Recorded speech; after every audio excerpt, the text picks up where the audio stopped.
Now, before we start the program, do note this program is being live streamed on LSCT's YouTube page. You can share the page with your friends or colleagues who could not make it today, as it's very information rich. So now we are ready to embark on our journey through the fascinating world of pharmaceutical sciences.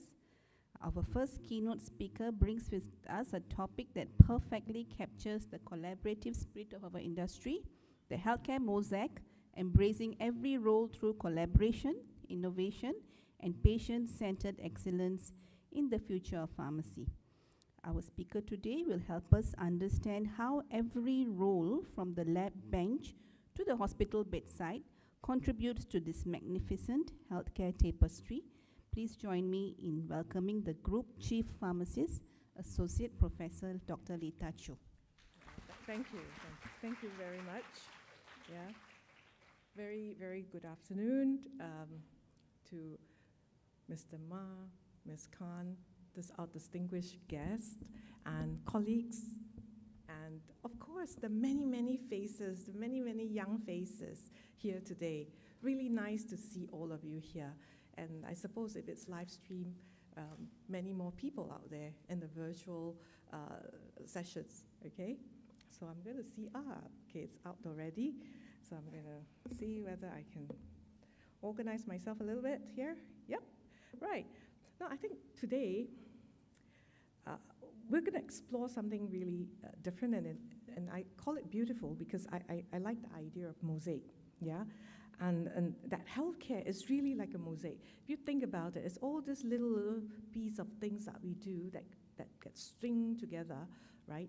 And at the end of the day, it impacts the life of someone, right? A patient, okay? Yeah, so you've got, he's lucky, Mr. LEL is lucky, he has got a very nice son, right? Who despite, you know, his efforts and all that and trying to do something right, but something went wrong. Next thing you know, his Sunday pills become Monday, his Monday pills become Tuesday, and next thing you know, his dizziness, all right, returns, right? Now, I certainly hope that that's not all the time like this, huh? Well, something beautiful happened for Mr. LEL, right? And what happened is that, right, a nurse, a community nurse noticed something is not quite right. And so, because of our collaborations with our community partners, right, our community nurse knows, this case, we need to escalate and we need to bring a pharmacist on board. And so, she referred Mr. LEL to a pharmacist, and here comes the pharmacist. We consult his medications over teleconsult, right? And he redesigned his pill packs and all that, and he used pictograms. Very simple idea, pictograms. Sun, it's morning, moon, it's night, and next thing you know, magic, okay? Magic happened. Our Mr. LEL, the following week, he could tell his son, hey, look, you know, I finally understand what I'm taking, all right? So I think we certainly hope to hear more of such story, right? Like in the case of Mr. LEL, as a result of that simple teamwork that we already have curated at Sing Health. This is actually a real case of our MTM, our COMED case, our co-medication management program that we try to run, right, for the past, I think it's almost a year plus already that we're having this program. I wish that we can do more, but for us to do more, I need more of you to join us in healthcare, okay? So this is not recruitment, but really, for us to do many, many wonderful things that we want to do in healthcare, we need more. And we need more passionate, compassionate people who really want to make a difference to a journey like Mr. LEL, okay? But you also notice that the story of Mr. LEL has no single heroes, right? His son, the nurse, the pharmacist, and Mr. LEL himself, right? Each one of them played a very important part in that mosaic of care, right? And this is what we hope tomorrow healthcare will look like, and we believe that it will look like that, right? It's not isolated brilliance, but really an integrated compassion, and not one single tile alone completes that picture, that mosaic, that beautiful mosaic, right? But it's created, right, by many pieces, all right? So I think when we see the mosaic of care come together for patients like LEL, it's easy to forget that it didn't happen overnight, right? Especially for pharmacy, right? It's been a journey, a result of many generations of well-meaning pharmacists who laid that foundation for us. So let's take a little moment here to honor that journey, revisiting where pharmacy began in Singapore.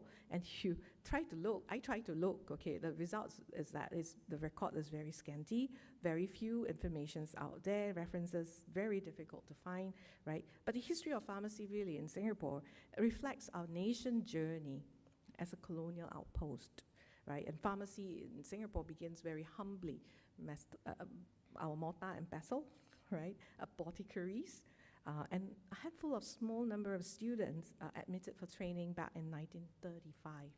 Not a long history, okay? And during the colonial period, the establishment of pharmacy, right? It's often small, right?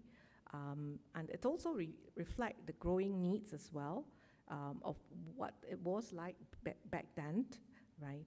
And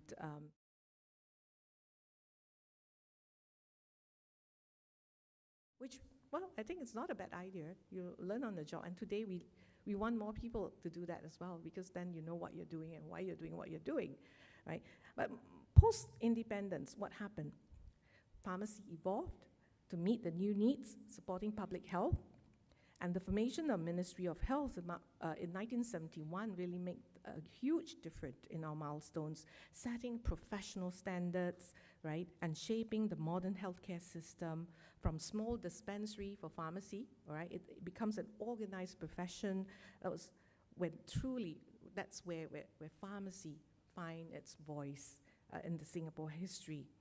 And as healthcare system matures, right, you see us growing our role as well as pharmacists, and our service, as even today, right, is rooted, right, beyond supply, beyond safety, and building that professional work and trust, okay, that we enjoy today.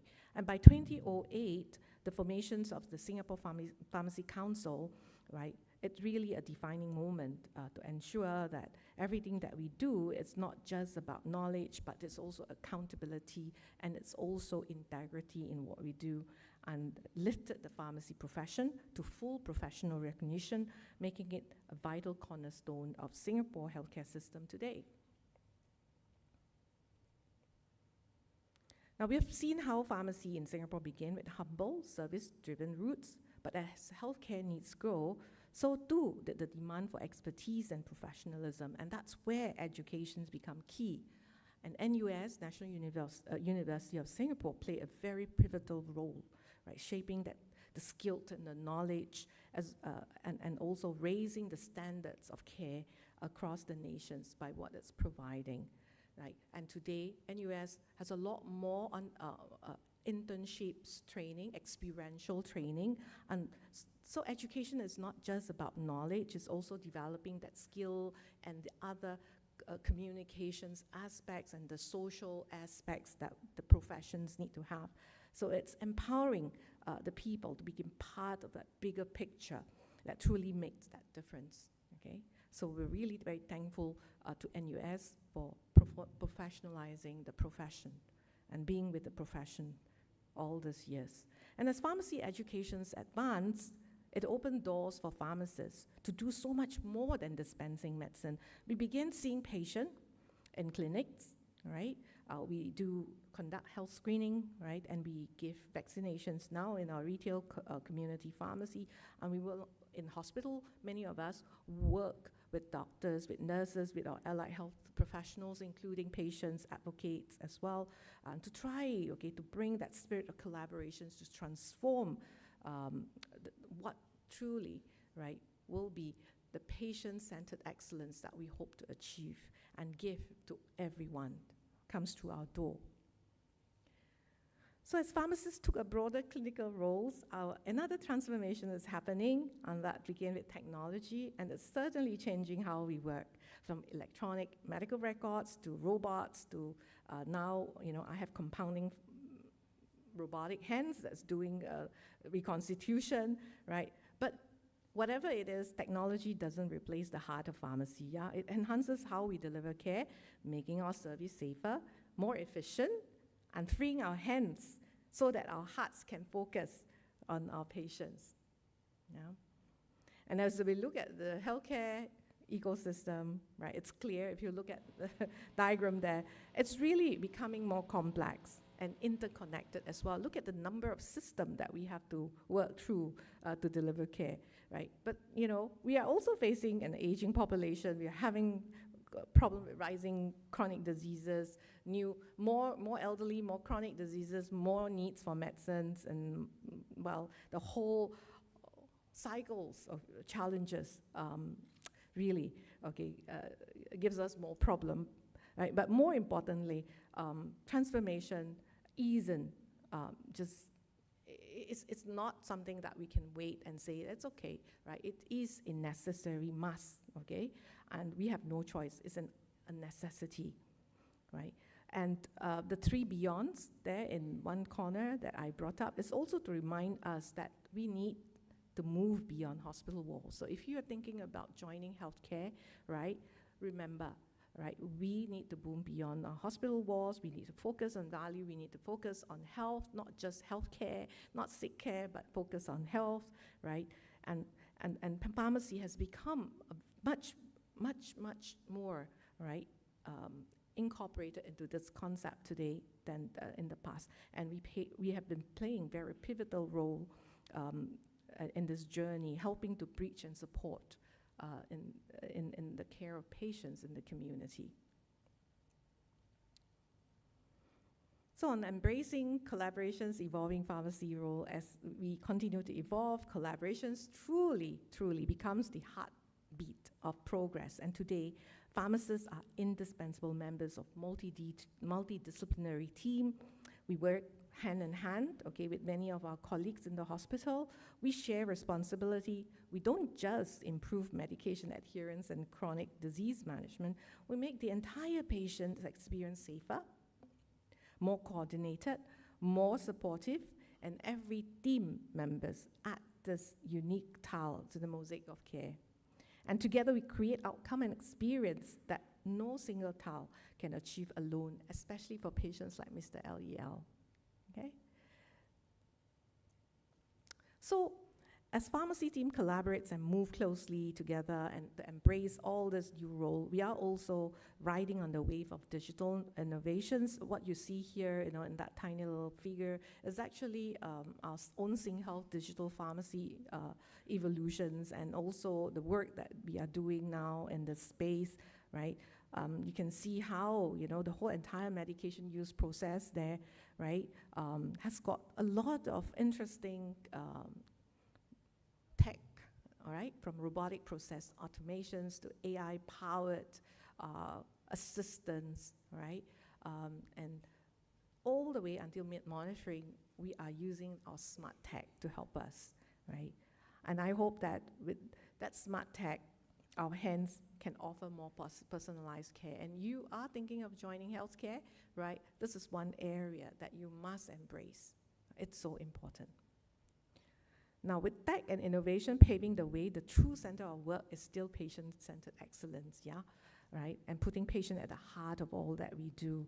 And the future of pharmacy is also about creating care that's personalized, using science and using teamwork, right, to shape that treatment for each individual needs. And by building trust and keeping communication open, pharmacy teams can help patients to take charge of their health, right? Resulting in safer and much more meaningful health journey. All this changes, right? Tech innovation, new pharmacy role, and focus on patient-centered care are shaping the future of pharmacy.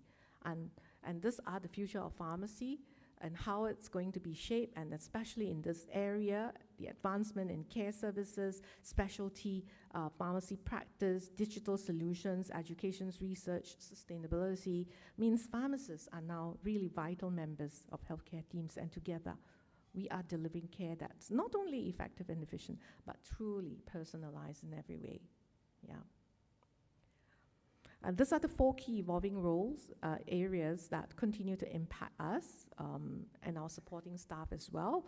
As pharmacy advances, our roles expand also in every direction, from dispensing to patient care, right? You see that pharmacies are moving beyond that, okay? And in the public health advocate space, right? Going out there to promote public health. Pharmacy specializations, you see our pharmacists specializing from pediatrics to geriatrics. There are 7 specialty areas that Singapore recognized for pharmacists, and MOH encourage us, right, and actually pay for our scholarship and our residency to really do the specializations and to be practicing at that top of the license to do the work in the highest complex cases, right?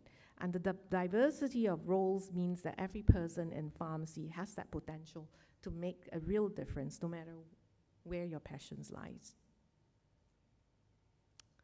So that's our workplace, right? And if you look at many outpatient pharmacy, it's filled with robots and automations and all that. And with all these new roles and techs, our workplace also transformed, right? Automations, robotic arms, RFID shelves, conveyor systems, you name it, right? Even the dispensing cabinet, right? Some of those cabinets that you see, right?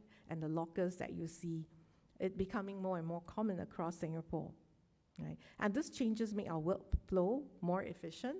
It does free us our time and energy, right? To focus on delivering what matters to patients and making that healthcare mosaic even much more complete and beautiful. Now, as our workplace and our role evolve, we are also seeing forces that are shaping the future of the professions, and including pharmacy. And you look at these 7 disruptors that continue to shape the future of our job, they are becoming more apparent. Okay, this was published in 2022, but now it's 2025, and you read back the report, you ask yourself, is this true? It is true. Okay, these are 7 disruptors. The key disruptors like AI, automations, and the explosion of data are rewriting what job looks like. And tech is truly everywhere. It's up to us to adapt, grow, and find opportunity amidst the change. That the future belongs to those who stay curious and learning and continue to learn. Okay. So new tasks at work are driving demands for new skills. Skills growing in prominence are highlighted. It's not just, if you look at this, it's not just the technical competence. A lot of it are human skills, such as creativity, originality, initiative, leadership, social influence, and your EQ. Okay? Right. And these disruptors accelerate the way we divide our work. So if you look closely, right, you notice this chart is telling us in the next few years, by 2030, about 1/3 of our task will be handled by technology, 1/3 by human, and the rest is a mixed, okay? So what's the key takeaway here? Our biggest strength will be the combining human insights, creativity, empathy, and the power of technology. Embracing change rather than resisting it, okay? So I see many young ones, you should have no problem. You are our Alpha and our Gen Z, okay? So you should have no problem. But remember, right, this is a 2025 Future of Job report, right? It tells you what your future employer would like you to have, what kind of skills they like you to have. They want you to have analytical thinking, right? But I'm sure if you go down further, it doesn't stop there, right? Resilience, creativity, leaderships, digital skills, empathy, right? These are all strengths that sets us apart and prepare us, not just to keep up with the change, but to thrive and lead in it. So as we bring everything together, the future of pharmacy truly is a mosaic, a tapestry of roles, innovations, and collaborative efforts, and all centered on patient. And every team member contribute a unique piece to this picture. And by working together, we make something far greater than each part alone can. And this is that beauty of that mosaic and diversity that creates unity, right? And to students and peers in healthcare, and many of you are in pharm science here, so may I inspire you, okay, to continually learn and to innovate boldly and to find your own place in this evolving mosaic so that above all, you always put your patient first, right? And some of you who are just still thinking and you don't know what you want to do, right? But I can tell you, think about healthcare, all right? We need people like you, young, energetic, full of vibrancy, passionate, all right? And really are very passionate about what you believe in, compassionate people, all right? We want you. Right? And every one of us bring that uniqueness into the future that we can all co-create, right? So whatever you choose to serve, if you're choosing healthcare and pharmacy, know that you are joining something, right, that is really dedicated to a lifetime of learning, teamwork, and making real differences. So the possibilities are wide, open, so step forward, be bold, and find your special place in the mosaic, okay? The healthcare mosaic. So this is my last slide, so I'm glad, right? I hope that I don't put you to sleep today, okay? But I really want you to really think, right, as you embark in your internship, as you take your course, and eventually if you join us, right, give us an opportunity to show you what healthcare is like. Give us opportunity to show you what pharmacy is like and what we do, all right? Because at the end of the day, truly, right, it's the life of the patients that we want to change. It's the light of Mr. LEL, right? We want to help, right, and to improve his health outcome and to improve his overall experience in his health and care journey, all right? So with that, thank you very much for your attention, all right? And thank you for being here. Wish you all the best that you do, right? Thank you very much.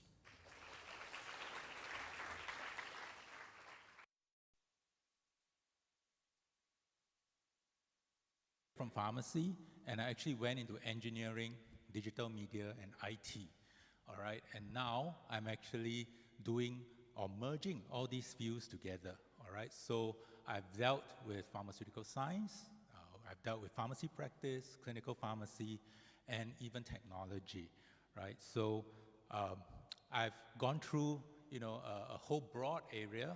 So in order to perhaps make you understand the work that I do, I've tried to classify it as the games in Squid Game for you. All right, so as we all know, I think Prof. Lita has also mentioned, right, we are all moving towards a new concept in healthcare, right? We want a hospital in a home, right? And we want our patients to be able to have preventative care where they can be in the community, right? We want healthcare to be team-based, right? And we want patients to be able to participate in their own care as a partner instead of just, you know, passively receiving the care. And of course, all of you know that we are very dependent on technology nowadays. Now, so why did I entitle Player 001? All right, for those of you who know about the field of digital health and digital healthcare, right, it's basically a field that uses or tries to harness technology to enhance the healthcare services that we have, all right, in simple terms. But why Player 001? Now, just perhaps a raise of hands. How many of you think that the digital healthcare first started after 2020, when COVID started? No? What about after 2015? Anyone? Hey, don't be shy. No? Before 2015, you think? When was the term digital healthcare started? Right? I can tell you exactly when, all right? It was actually defined 23rd October 2012. And do you know why? I was player 001.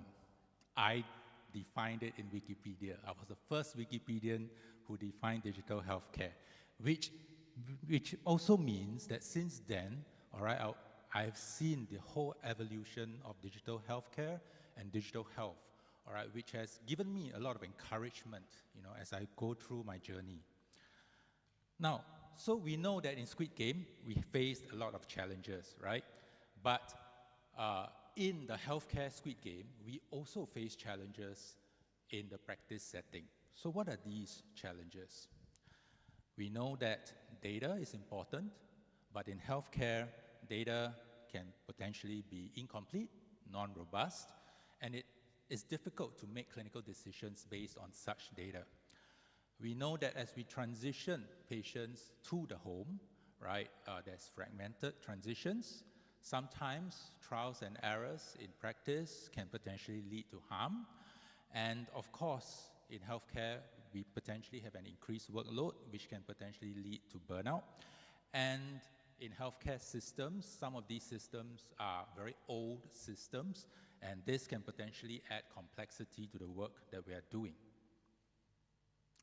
But we are all players in this healthcare Squid Game, all right? So how can we potentially survive this Squid Game in healthcare? So I'm going to go through my journey, all right, in relation to these games and the work that I do. Now, I'm sure all of you know red light, green light, right? So what actually happens in red light, green light? You know that if the person moves, when the doll's eyes turn towards you, right, and you get shot, right? One misstep, basically the player dies. So how is this related then in healthcare? It's actually related to the fact that if we make one wrong move in healthcare, it can also lead to patient harm, right? So what kinds of work actually helps us in this? It's actually our virtual care research, all right? So we want to greenlight healthcare so that we can prevent this patient harm. So one of the first pieces of work that I actually did was during when I first graduated from pharmacy, okay, we designed and developed this mobile app, which was actually for pharmacy, and this was actually in collaboration with NUH. Okay, and we designed this app. At that time, there wasn't anything such as, you know, all your healthcare apps and all those, right? We tried to put in a little bit of videos, some information, and even a medication record, all right, list for our patients. We did some studies, all right? Our patients actually liked it, okay? And we brought it up to senior management. Guess what? The app was used as a skeleton from what you know now as your NUHS app. And it's also used as a skeleton for the Health Hub app that you're actually using right now, all right? So at that time, right, we didn't know how to design, all right? But we tried to ask patients, right, to get user-centered kind of design. Obviously, that term didn't exist then, right? But then we asked for patients' input, and we managed to design something out of it, and it has always been enhanced, all right? Now, let me move on, okay? The next game, Dalgona, right? I'm sure all of you know, if there's a crack in the biscuit, basically means the player dies, right? So how is it actually related to healthcare? In healthcare, if there's one wrong crack in the system and it affects our clinical decisions, it impacts patient safety, all right? So how then can this be prevented? We use data analytics, we use AI or machine learning, right? Which I'm sure all of you have heard these terms before. We want to be able to identify risks so that it can help to reduce harm in the future. So one of the first pieces of work that I did, all right, was actually in TCM, all right? I was in engineering at that time, okay? We use machine learning. We use, for those of you who are in pharmaceutical science, you learn your analysis techniques, pharmaceutical analysis, right? You learn about infrared spectroscopy, HPLC, right? So we actually use all these, okay? In this case, we use infrared spectrum, okay? And we used AI at that time, all right, to classify. And we actually managed to distinguish ginsengs, if you see on the bottom right, okay? We managed to distinguish ginsengs from adulterants in the pharmaceutical industry. We actually managed to distinguish your American ginseng, your Paoshen, right? We managed to distinguish it from Rensen. And we also managed to distinguish it from Korean ginseng, okay? And we also managed to distinguish from sawdust, okay? Which, if you imagine, if you pound sawdust and you put it in a capsule, it looks exactly like ginseng, right? Okay, so we managed to identify all these, and we actually created a rule for the pharma industry, okay, to identify using infrared rays, okay, so that they could distinguish ginseng from adulterants, and that's for quality purposes. Now, after that, we managed to actually move on, and we tried machine learning to identify in terms of patients. Right, so we managed to identify some toxicities in chemotherapy, right, one of which was nausea and vomiting. We managed to identify some risk factors and also some predictors for another side effect called febrile neutropenia. Now, I'm sure all of you also know tug of war, right? Tug of war, what actually happens? The idea of tug of war is you need teamwork, right? You want to pull the other team to your side. You can't do it alone. You need teamwork. And this is exactly the same in healthcare, all right? We need teamwork, multidisciplinary teamwork to be able to improve the patient outcomes, right? And this is the type of work that I do in terms of immersive technologies. So I use things like virtual reality, right? Gaming, simulations, and right now, even the metaverse, to try and harness these technologies to train, okay, all these soft skills that, just now Prof. Lita was saying, right? We use all these to try and train all these skills so that you can actually understand how patients feel in terms of their experience.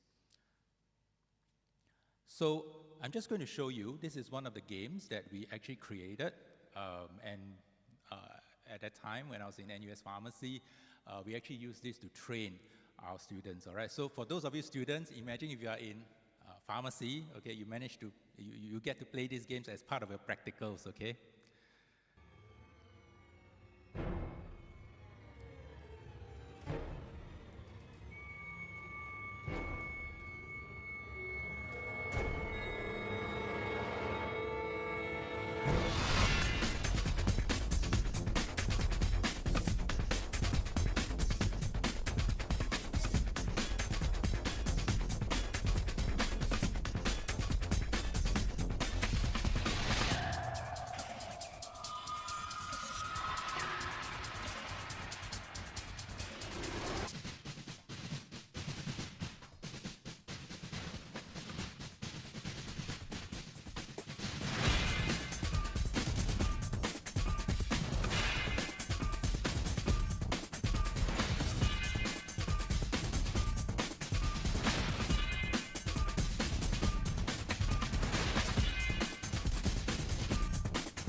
So imagine, for those of you, I see a lot of students here, right? Imagine if this was your practical class. Would you want to attend?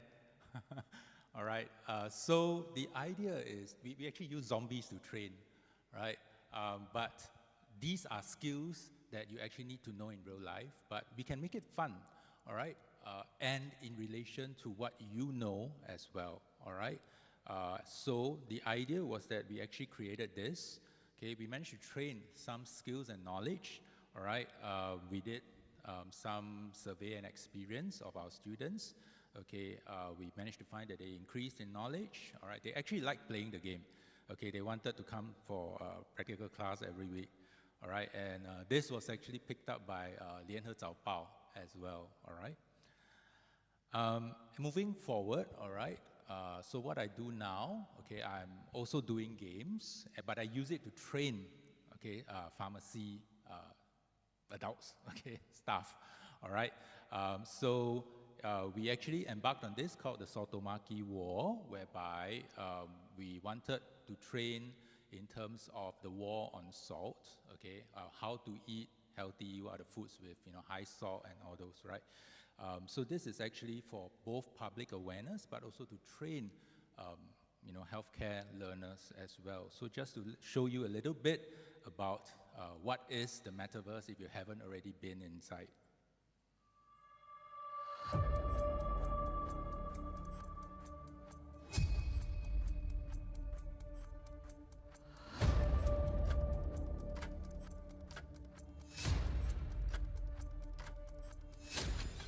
Hello, my disciple. By the time you see this video, I will have long been gone. Throughout our time together, I have taught you many assassination skills, but not of the weakness of the salt icons. Well, here is your first clue. Invade the salt tower on the day of the full moon where the salt icons are at their weakest state and obtain the salt chloric cube on the highest floor, the king's office.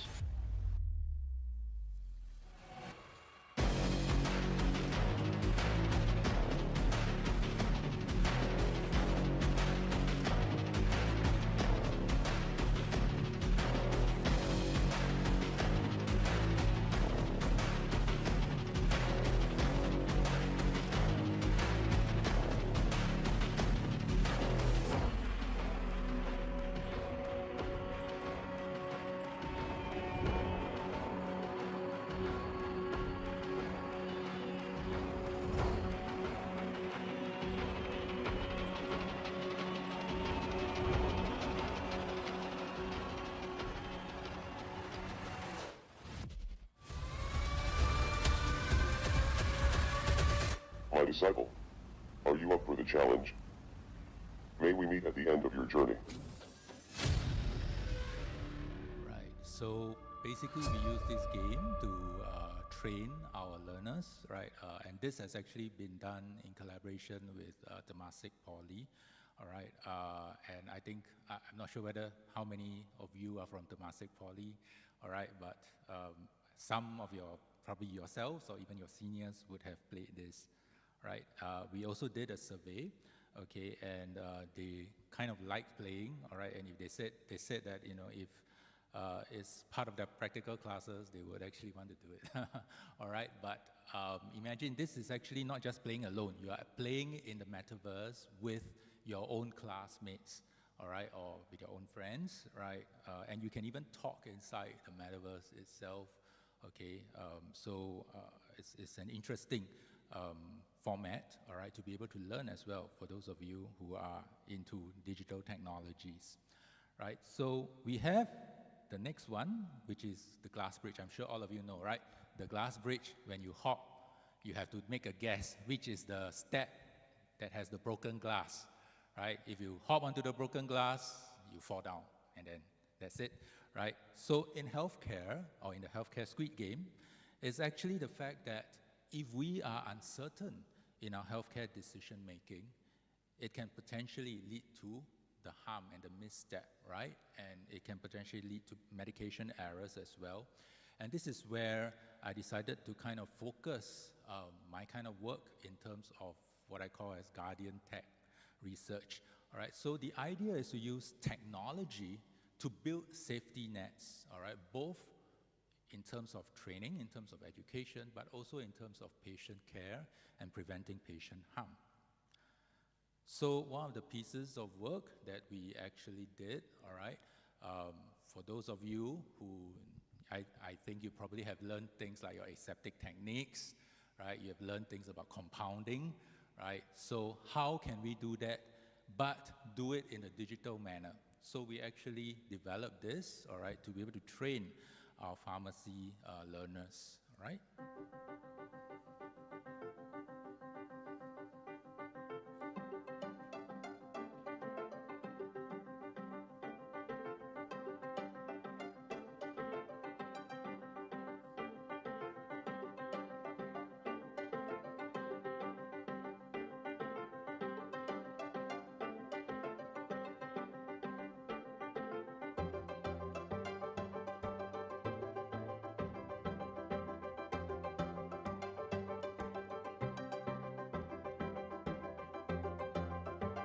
this is actually your own hand, right? But you're actually wearing the virtual reality headset.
So for those of you who have learned compounding, aseptic techniques, I hope it kind of rings a bell, all right? But you're learning it, but using digital means right now, okay? And it helps potentially to be able to reinforce the concepts that you learn as well, all right, at a higher level. So I'm not going to go through, all right, the study, but essentially the idea is that we manage this particular technology is also able to increase your knowledge and the competency as well. Now, something that I kind of did when I was in Australia previously, or as part of my Guardian Tech research. All of you know about your Bluetooth contact tracing, right? Okay. Now, when COVID first started, a lot of countries were not like Singapore. Okay, they didn't have Bluetooth. Australia certainly didn't have such a thing, all right? But a lot of countries started to come up with different technologies for their COVID apps.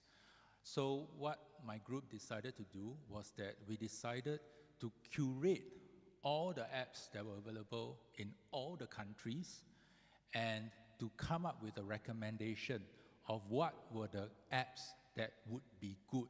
All right, and it's not just for contact tracing, it's for like symptom monitoring. China was using apps to ring fence people actually so that they can stay in their own homes.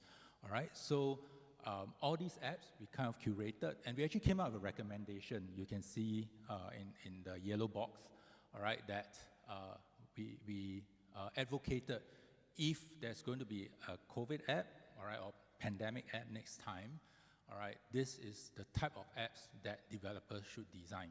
And this was actually picked up by the Australian News in Australia, all right? And they, at that time, they interviewed me, okay, and they asked, what were the sorts of apps that were supposed to be good, all right? Now, I'm going to quickly move on, all right? We have the marble game, all right? And the marble game, that, the players betray each other, okay? But the idea then is how can we use technology, but not dehumanize ourselves as healthcare professionals, all right? So, our patient's journey is very multifaceted, all right? But we can use visual stories to be able to talk, to be able to tell the patient's story, all right? On the other hand, right, I'm sure you have read news. AI can potentially provide better empathy than healthcare professionals. All right, but is that really true? And if so, how can we then work and synergize, work synergistically with AI to help improve our care? Now, I'm sure all of you have heard about hallucinations, all right? But hallucinations, we consider it a bad feature in healthcare, all right, or a side effect of, GPTs, right? But do you know that hallucination was actually developed as a feature? As humans, we hallucinate, right? So why can't AI hallucinate as well, right? So it was developed as a feature, okay? But then how can we actually harness hallucinations in healthcare? So we decided to develop things using Gen AI, but to talk about patients' experiences. What if a picture can actually tell you how a patient feels about their medications? We decided to actually co-create with patients. All right, I'm going to show you just one, all right? This is created by a patient, enhanced by Gen AI. Okay, it's of a drug called propranolol. For those of you in pharmacy, you study that propranolol calms the heart, all right, for anxiety purposes. Okay, but this is what the patient actually told us, all right? So imagine if this drug is now talking to you, what would it say to you? Salutations, inhabitants of this vibrant realm. I am Calmguard, the guardian of tranquility, brought to life by the core essence of propranolol itself. A vigilant traffic warden by trade, I stand resolute as a protector of safety, both on the bustling streets and within the depth of the human spirit. Inspired by propranolol's calming touch, I command time and motion themselves. With a mere gesture, I halt the torrent of life, creating oases of stillness amid the frenzy. Fast-moving traffic yields to my power, accidents quelled, danger averted. I am the harbinger of serenity, the arbiter of peace. Through my existence, I embody the message that within us all lies the power to slow the frantic pace, to find solace amidst turmoil. I am Calmguard, the embodiment of hope, the defender of hearts, and the keeper of tranquility. Now imagine this compared to your lecturer telling you propranolol calms anxiety. Can you actually feel what the patient is feeling? All right? Now, let me show you another one. This is lorazepam, okay?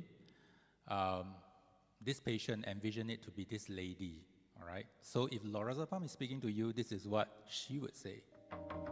Greetings, unsuspecting souls. I am Lady Vespera, a mistress of manipulation and a puppeteer of minds, all entwined in the web of lorazepam's enchantment. Behold my mysterious aura, a silhouette of allure draped in elegance, a hint of red upon my lips, a cigarette's dance of smoke, and I ensnare with a charm that transcends your defenses. With a breath, I release my poison perfume, a mist of intoxication that weaves through the air. A false sense of safety clouds your judgment, and you, my unwitting pawns, shall dance to my symphony. Lorazepam's duality is mine to command, mirroring my essence. Once a socialite, now a mistress of minds, I emerge from anxiety's grip, a shadow's gift in hand.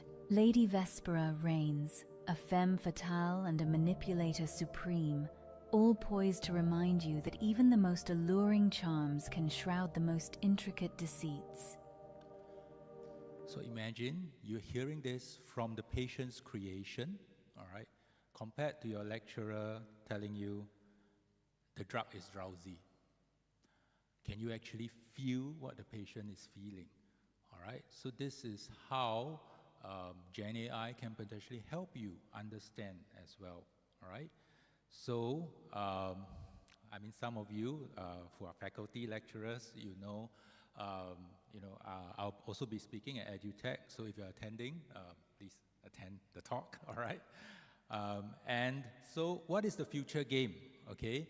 Now, we are moving into a lot of other new technologies, all right? I'm not going to mention every one of them, but the idea is that as, you're graduating, even when you come into healthcare, there are new skills that you need to learn, there are new skills that you need to know, all right? But it doesn't end there, all right? The idea is that you have to work as a team, all right? Not just with healthcare professionals, with technical team, with other people, all right, who are even non-healthcare, in order to improve or enhance patient care itself.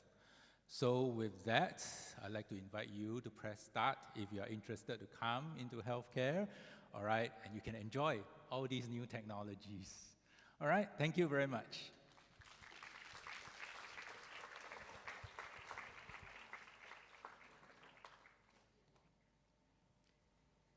Thank you, Prof. Yap, for sharing with us some insights into your exciting digital games. I really wish I could play them myself. So next, we are privileged to hear from one of the industry's leading companies in a very specialized field.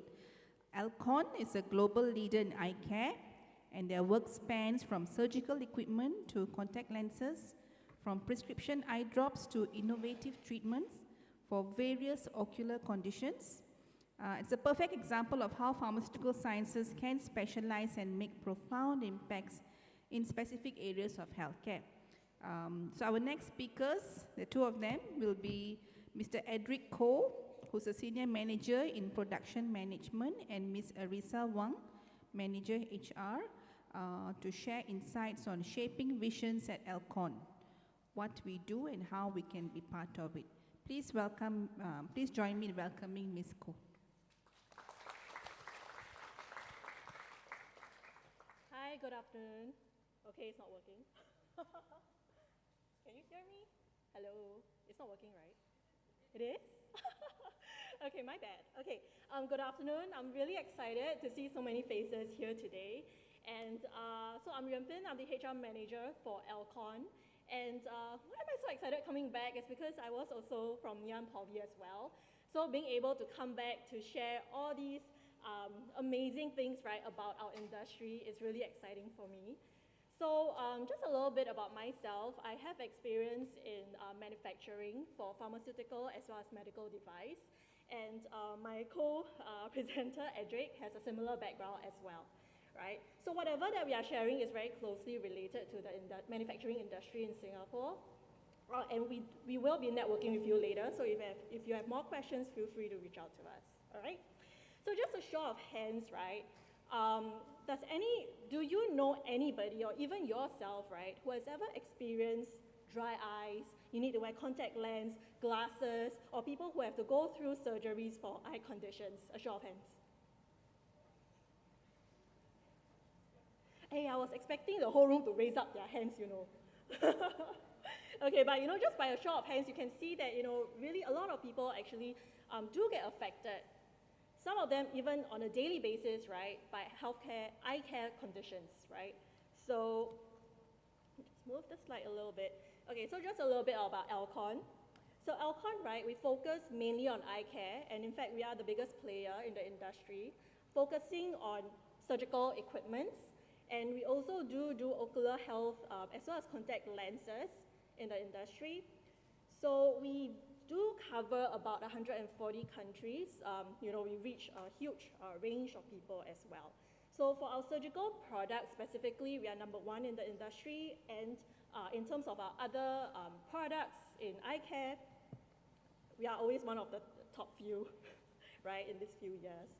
So if you look at the bottom, do you want to use the handheld mic? Yeah, I think that's better. I did not see the handheld mic. Hi, so I think you probably can hear me better now. Okay, so to cover, right, if you look at the below, these are some of the conditions that we actually do cover in Alcon. If you look at it, billions of people around the world are affected by eye care conditions. Okay, so what this means is that we really can cover a lot of people and we make a huge impact to everyone, right, our patients around the world. Okay, so just to share, Alcon has been around for the past 75 years or more. We started out in America, and then later on, we got bought over by Novartis for a while, and then now our headquarters is at Switzerland, all right? So it's very important for us to continue R&D, innovating as well. And it's really important that we consistently grow our people, right? We consistently look out for new blood as well to help us with innovating new products. So as you can see over here, Alcon really believes in reinvesting money that we have earned into new products as well, as the healthcare scape is consistently changing. All right. So these are some of the, manufacturing facilities that we have around the world. So just looking at Asia Pacific, We have Singapore, Batam, as well as JB. So what are the products that we actually manufacture in Singapore? They will be our eye care, eye drops. So some of you may have seen that around in like Watson's, Guardian, and I have one over here as well. You may or may not have used it before, but it's really great. It's manufactured in Singapore, and you just need one drop, and you'll be relieved for the next 8 hours, okay? So in Indonesia, we are producing surgical equipment, and in Singapore and Johor, we are producing contact lenses as well. Okay, so in Alcon, we have about 25,000 associates, employees, and we are a very, very diverse team where we have more than 100 nationalities around the world.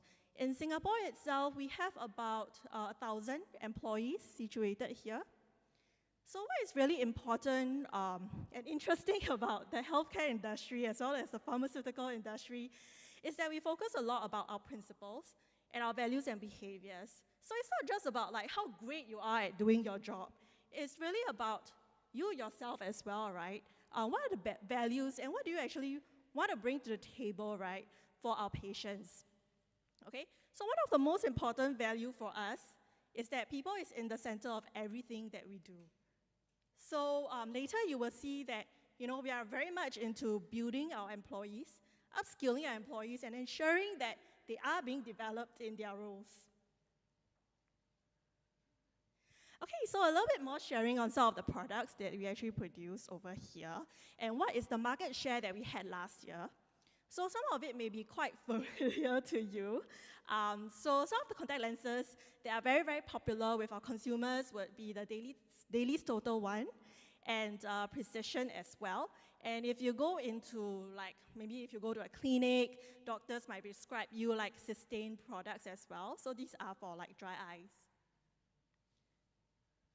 Okay, so you may be quite familiar with some of these as well. These are some of the typical eye issues that people face, our patients faced, and some of the areas that Alcon is actually focusing on in the next few years.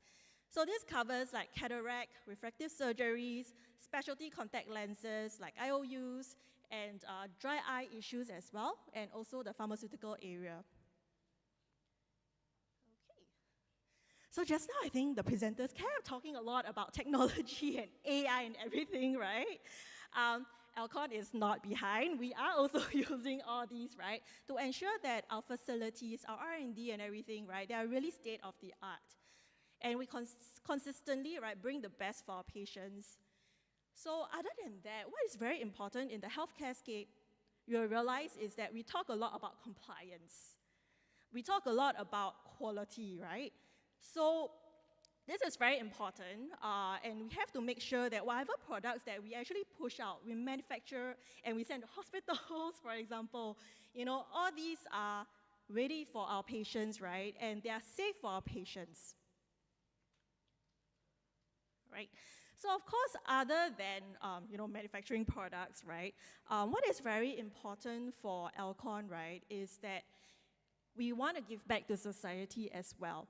So around the country, there will definitely be countries or areas whereby they have lesser access to medical products. And what Alcon has is that we actually have a plane that flies to these areas where they don't have access to eye care facilities, and they actually treat the patients on the spot, or they train doctors in those areas on how to use our products. So on top of that, of course, like our talents, as I mentioned, and we also do care about the planet as well.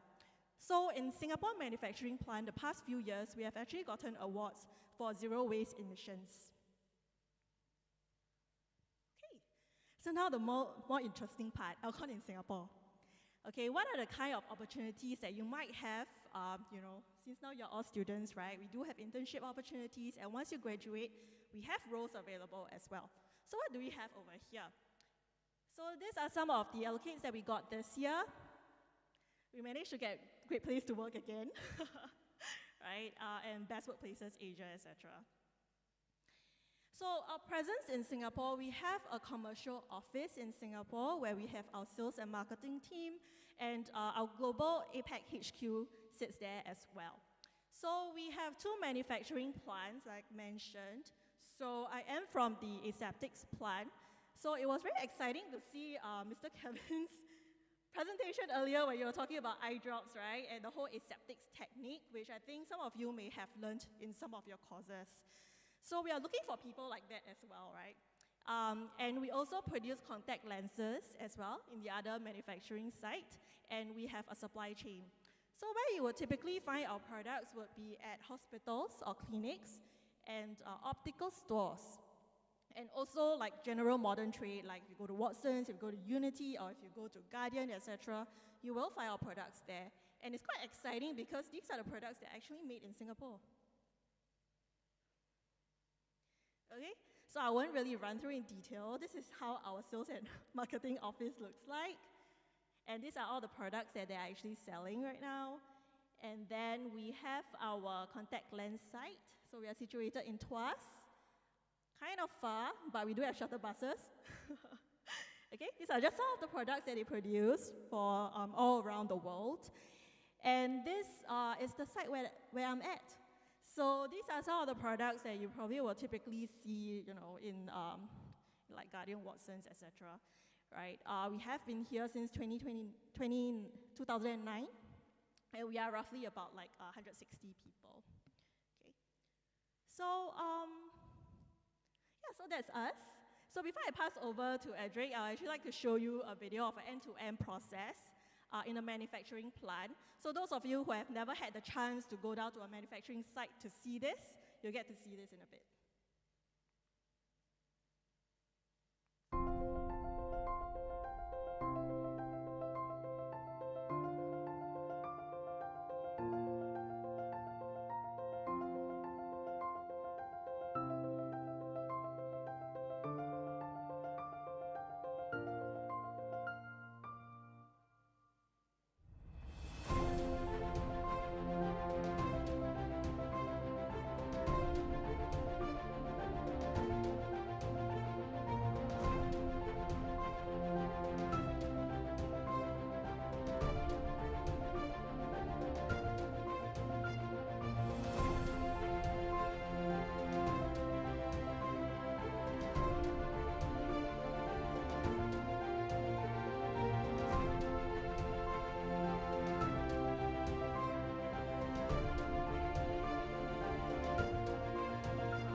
So this is how a manufacturing plant looks like, and you know, it's pretty similar, I would say, to the rest of the companies in the industry as well. All right, so what are the typical departments you have in a pharmaceutical or medical device industry? You know, based on what you study, actually I think you can decide yourself, right, which is the department that you actually have more interest in and probably would like to apply to in the future. So of course we have manufacturing. So earlier, I think most of the video you will see that, you know, there are people in their gowns, right? I think some of you may have the experience of gowning in as well, or wearing the lab coats, right? So manufacturing, of course, is very straightforward. You know, there are people who are on the ground, and then they make sure that they go through the whole manufacturing process and help us make the product itself according to quality standards. Then we have quality, and quality is split into two main departments: quality assurance, where they make sure that we are compliant. Our documentations are there. We follow the rules and regulations from FDA, for example, or maybe like our own local guides as well. And then we have quality control, where it's a lot about lab testing, end-to-end lab testings. And then we have engineering, who is very important as well. They make sure that our equipment, utilities, facilities, everything is running. They help you maintain that, or they bring in like equipment for you as well. Then we have manufacturing science and technology, whereby they will bring in like, systems from R&D, and they help you to scale it up bigger, okay? And they also do validation and troubleshooting as well.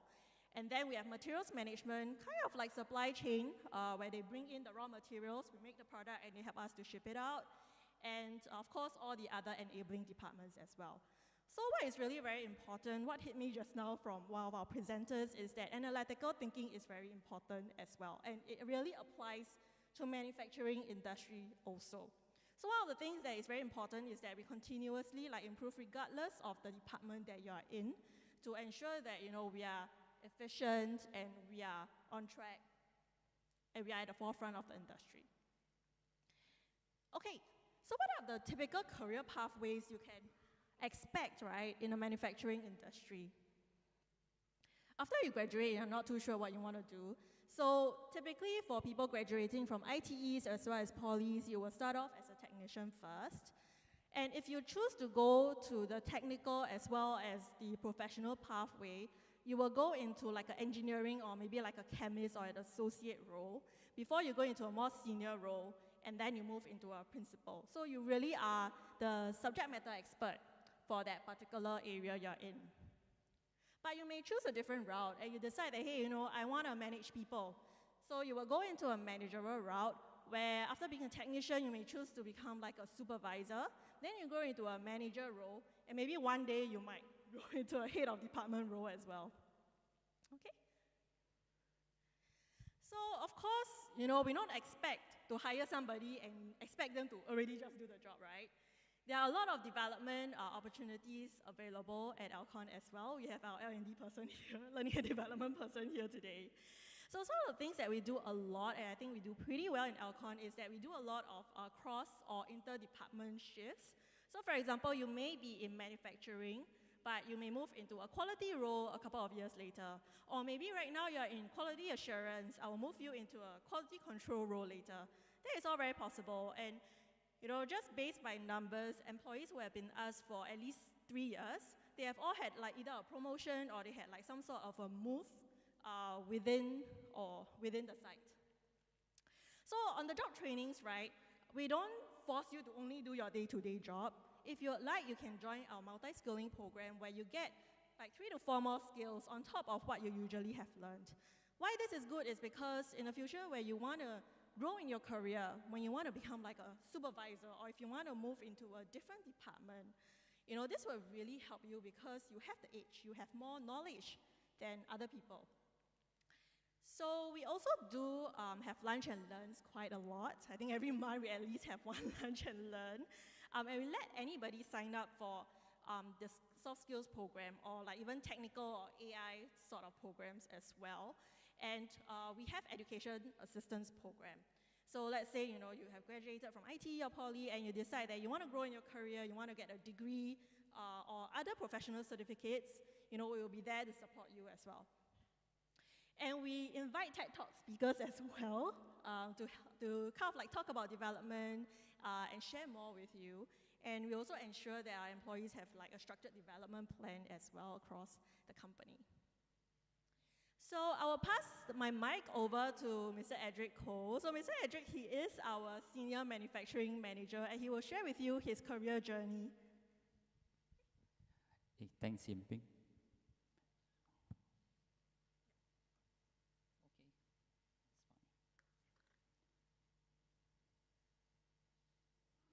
Okay, that's fine. Okay, good afternoon, all of you.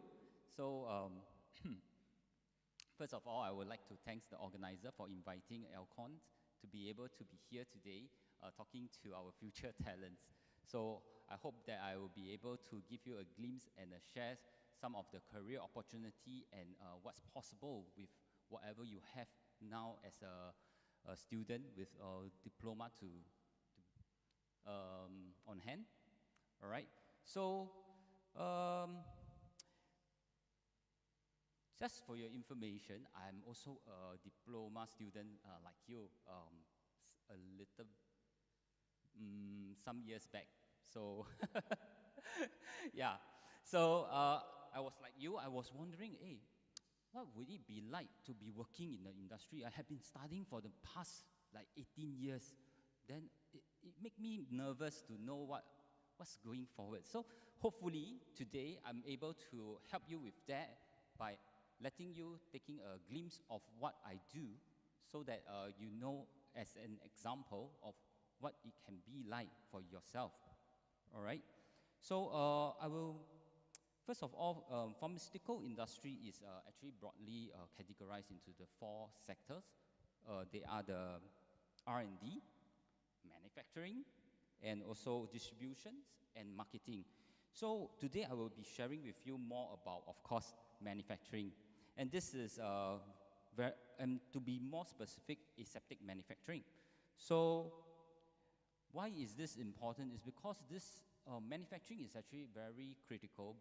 Reason being, all the medicines that are being produced and researched in the R&D are eventually need to be mass produced. And we are the one who do that, so that all over the world, patients are able to reach to our products. So manufacturing. So what is aseptic manufacturing? So aseptic manufacturing is actually one of the most stringent industry in the world, like in aviation too. So why is it so important? The reason is that actually in aseptic manufacturing, what we produce is sterile products. So what does sterile product means? It means that eventually this medicine actually goes directly into your body, bypassing your immune system, right? Okay, so that's an overview of aseptic manufacturing. What exactly are the process involved in the aseptic manufacturing? Just now, I think one of the slides that shows that there are actually 3 main processes. So one of them is compounding, second, filling, and followed by packaging. So today I will briefly go through some of these so that you have a brief idea what is it like from a manufacturing perspective.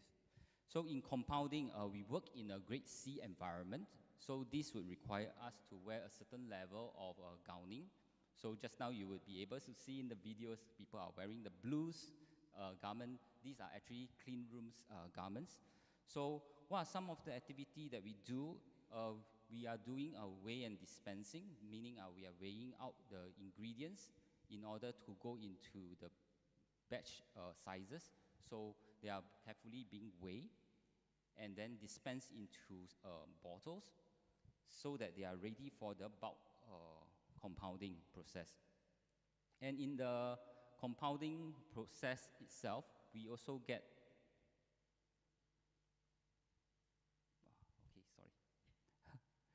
in the compounding process itself, we also prepare the tanks. So what we do is that we clean the tanks in place and also sterilize the tank in place. So these are done through our recipe cycle, automated, of course. So eventually, once the tank and pipe works are ready, we'll bring in the pre-dispensed material into the compounding room to be compounded and formulated into our final bulk products. So in this process, there are stringent procedure to follow so that the ingredients are added in a specific sequence and a specific amount. Eventually, this product is actually being sampled before they are being tested. So some of the testing are like pH testing, osmolarity testing. So you are expected to learn or even execute some of these lab analytical instruments. So finally, once the formulation is done, we also need to sterilize them as part of our work. So we do the sterilization either through a bulk sterilization or filter sterilizations. So eventually, these are being released and forwarded to the next step of the process, filling. So in filling, we operate in grade A-B environment. Just now was a grade C environment for compounding. So for the next step in filling, we actually operate in the grade A-B environment. So Alcon is one of the major sites in Singapore that has this capability of doing aseptic filling operation. So in this aseptic filling, the technicians are supposed to go through a very stringent gowning procedure where they are to ensure that no microbial contamination were to be brought into the clean room environment. So that's one of the main things that they do. And when they are inside the filling operations, what some of activity that they will be doing is the cleaning and sanitization of the material. These materials comes pre-sterilized, so materials are being put into the filling machines after the transfer, and eventually the compounded solution earlier on in the compounding are actually sent down to the filling to be made and assembled into our final product. So part of some of the activity that we do in the filling is environmental monitoring. Just now mentioned that we are working in a grade A-B environments, so these actually ensure that no microorganism practically exists in the area, and therefore ensuring that the products are sterile. Okay. So eventually in the high-speed filling machines, these are being assembled together and they are being sealed and closed and sent out towards the packaging, which is the next step of the process. Some of the activity that we are also doing in the filling room are micro-environmental monitoring to ensure that no microorganism exists in the area during our operations. Finally, when the product are being sent out of the grade A-B environment, we actually do some testing in order for them to be released. And in the packaging, we actually does the labeling and the cartoning to ensure that the product all are properly labeled according to different countries. So you will be able to see different country cartoning, such as some with Chinese wording, some with English wording, depending on different market requirements.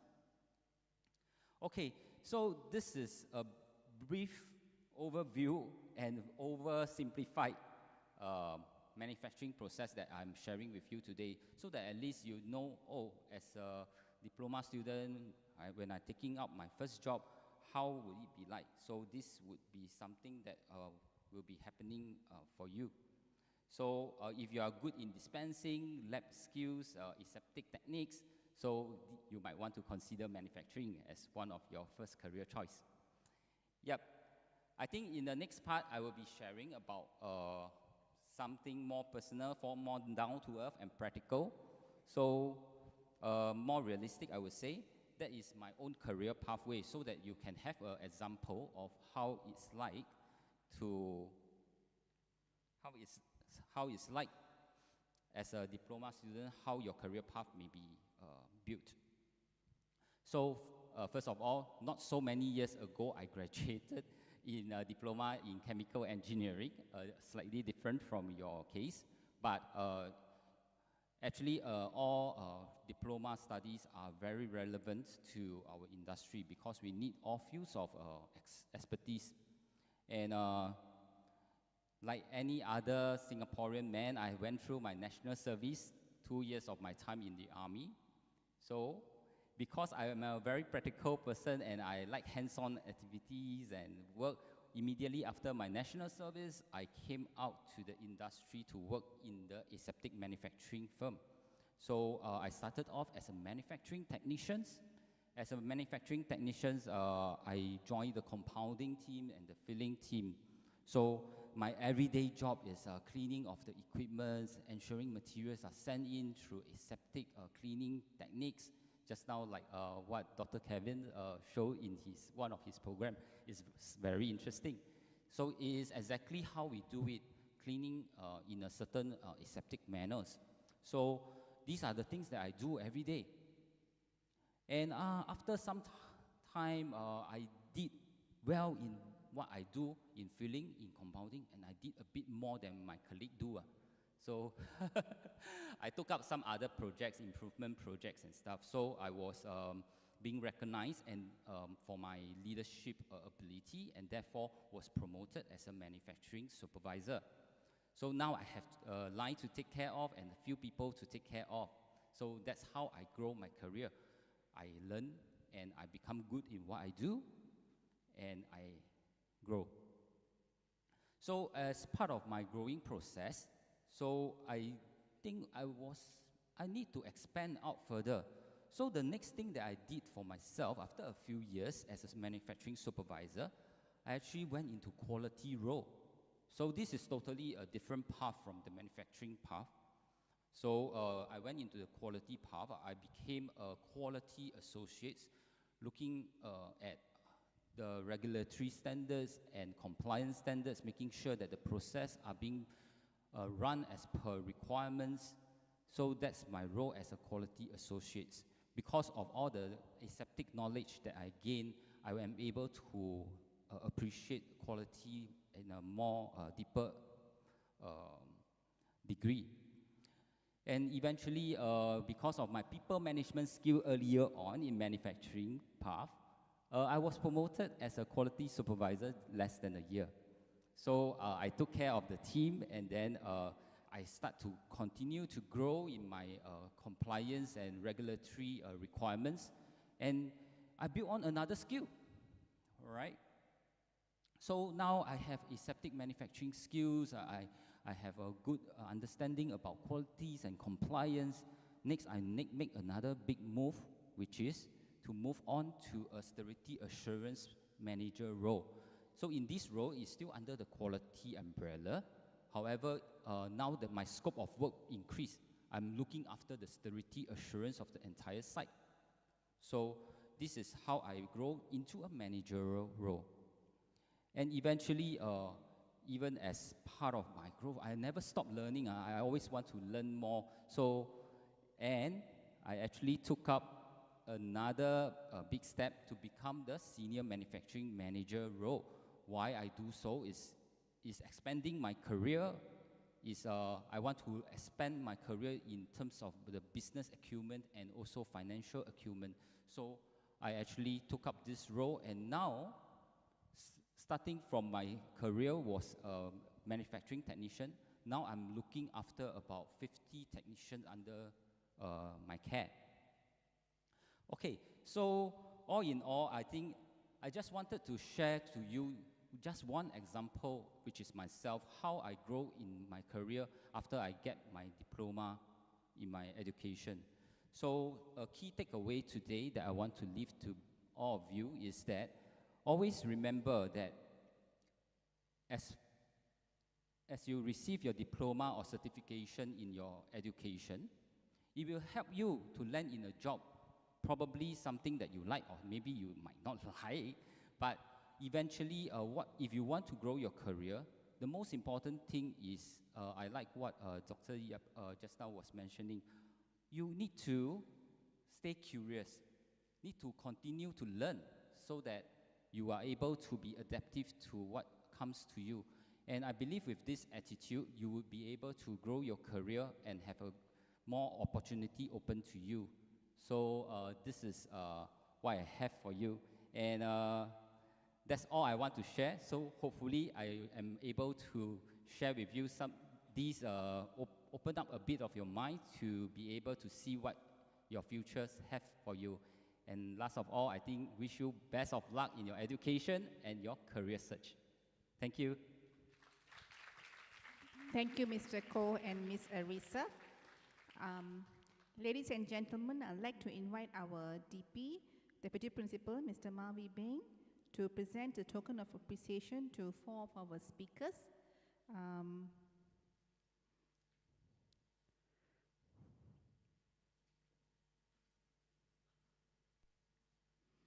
May I invite Associate Professor Lita Chu.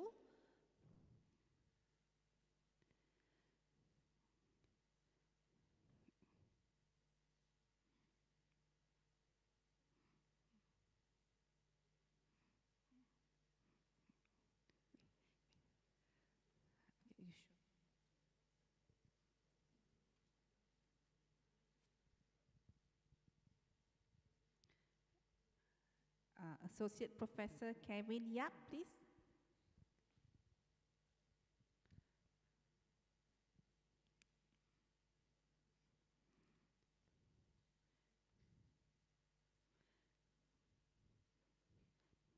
Mr. Edric, oh, sorry.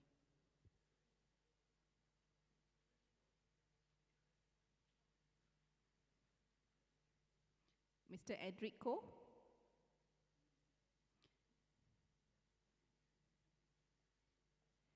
And Miss Arisa Wong.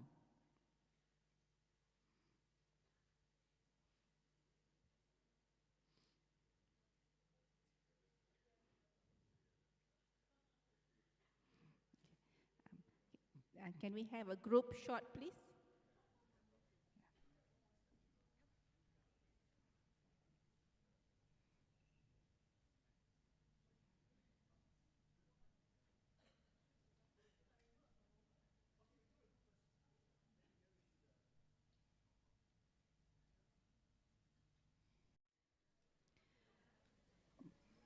So before our break, please take this opportunity to visit our exhibition booths, where you will find representatives from Sing Health, NHG Health, NUHS, Pharmacy, Alcon Manufacturing, Kraft Health, P&G, and Merck.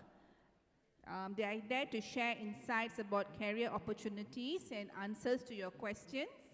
Now we are going to shift our focus from industry to the clinical setting, where many of you may find yourselves working directly with patients and healthcare teams. Our next speaker is a clinical pharmacist who works at the heart of patient care, where pharmaceutical knowledge meets real-world medical practice. The title of this presentation, Beyond the Counter, Unlocking Your Pharmacy Future. Please join me in welcoming Ms. Esther Beck, Senior Principal Clinical Pharmacist, NUHS Pharmacy.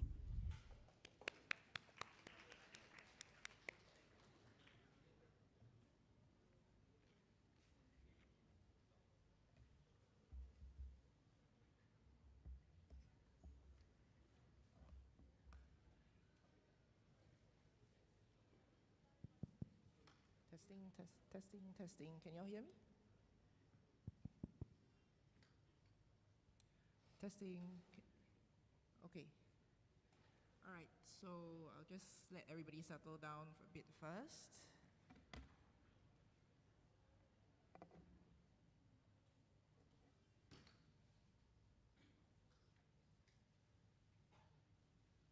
Okay, let me get started. Hi everyone, my name is Esther. I'm a pharmacist. I happen to be Sumita's classmate as well. So, and later on, the next speaker after me was our Prof. Chui. So a lot of connections in pharmacy. Yeah, but my name is Esther. I'm a pharmacist at NUHS Pharmacy. And if you give me a bit of your time this afternoon, I'll be talking about a career in primary care and a possibility of your joining us. So a little bit, yep. Okay, so the overview of what I'm going to be talking about, firstly would be I'll give an introduction to primary care in Singapore, and then I'll give an introduction to National University Polytechnics, or NUP, and NUHS Pharmacy, that's where I work. And then I'll talk a little bit about how to have a fulfilling career in pharmacy and career opportunities with us. Okay, so primary care in Singapore, I'm not sure how many of you all know what it is. But basically, we are the foundation of Singapore's healthcare system. So we're situated in the community. I mean, all around you, in your neighborhoods, you will see our polyclinics, your neighborhood GPs, and we're often the first point of contact for patients with both acute and chronic needs. So acute needs such as if you had the flu, or chronic needs if, for example, for our older patients who have high blood pressure, diabetes.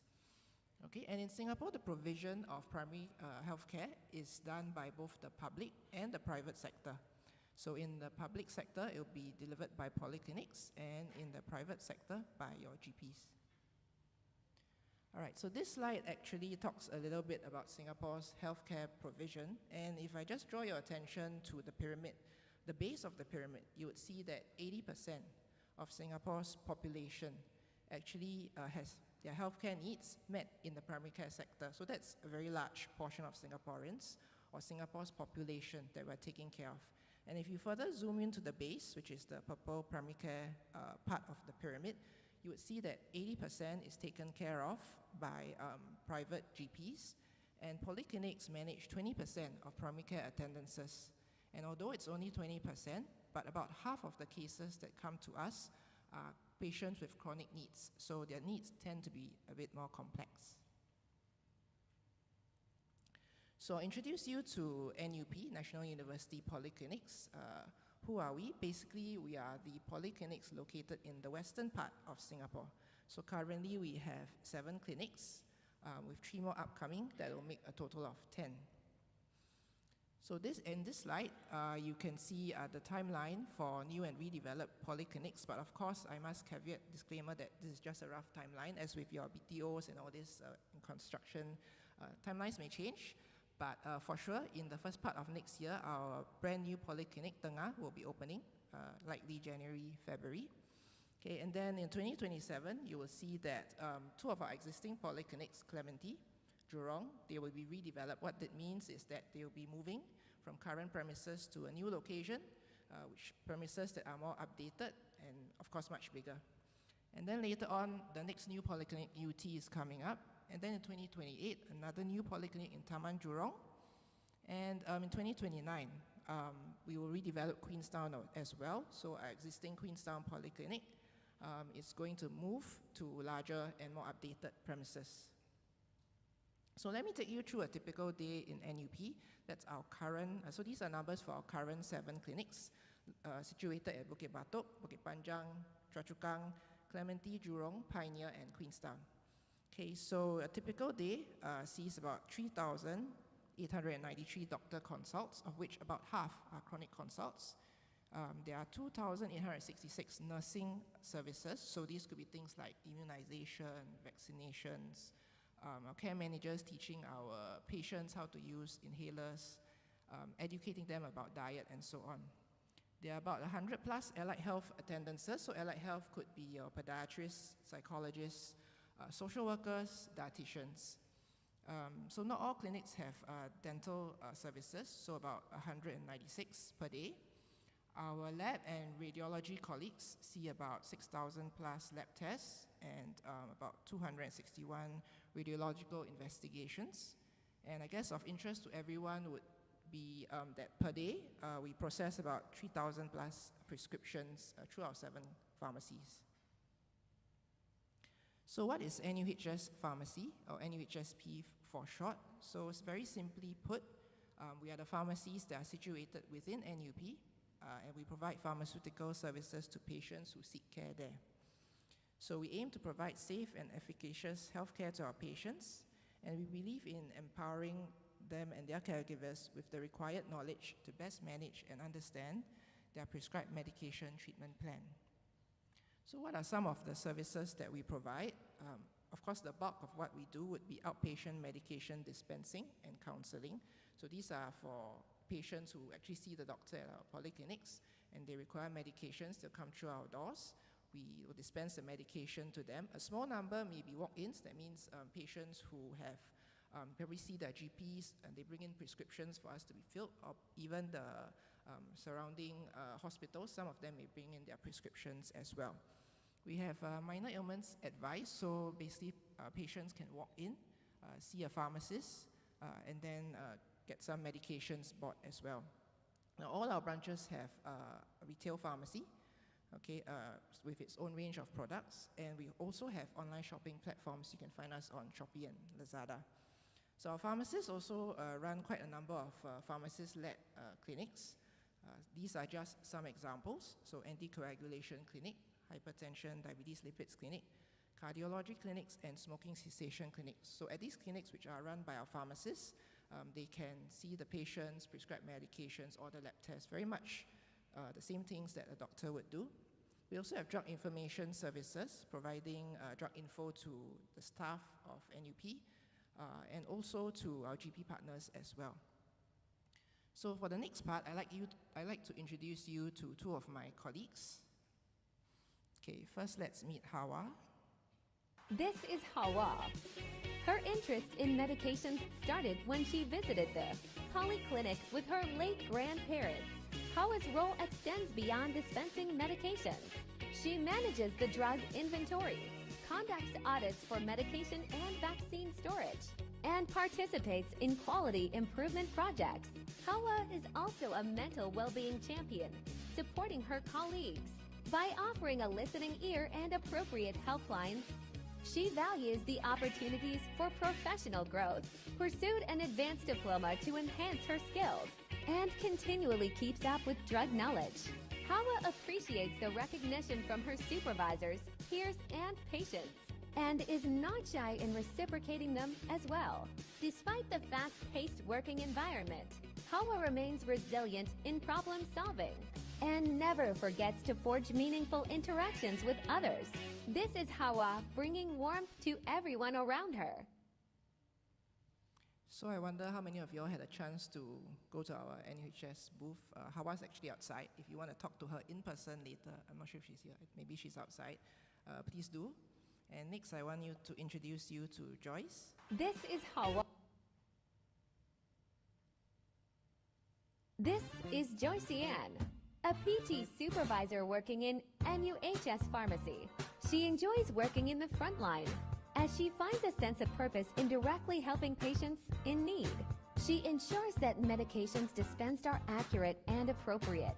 Joyce Ann doesn't just dispense medications.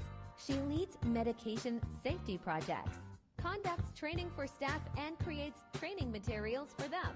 Even during challenging times, she stays calm under pressure and places medication safety as her priority, as she knows that her work could affect someone's life.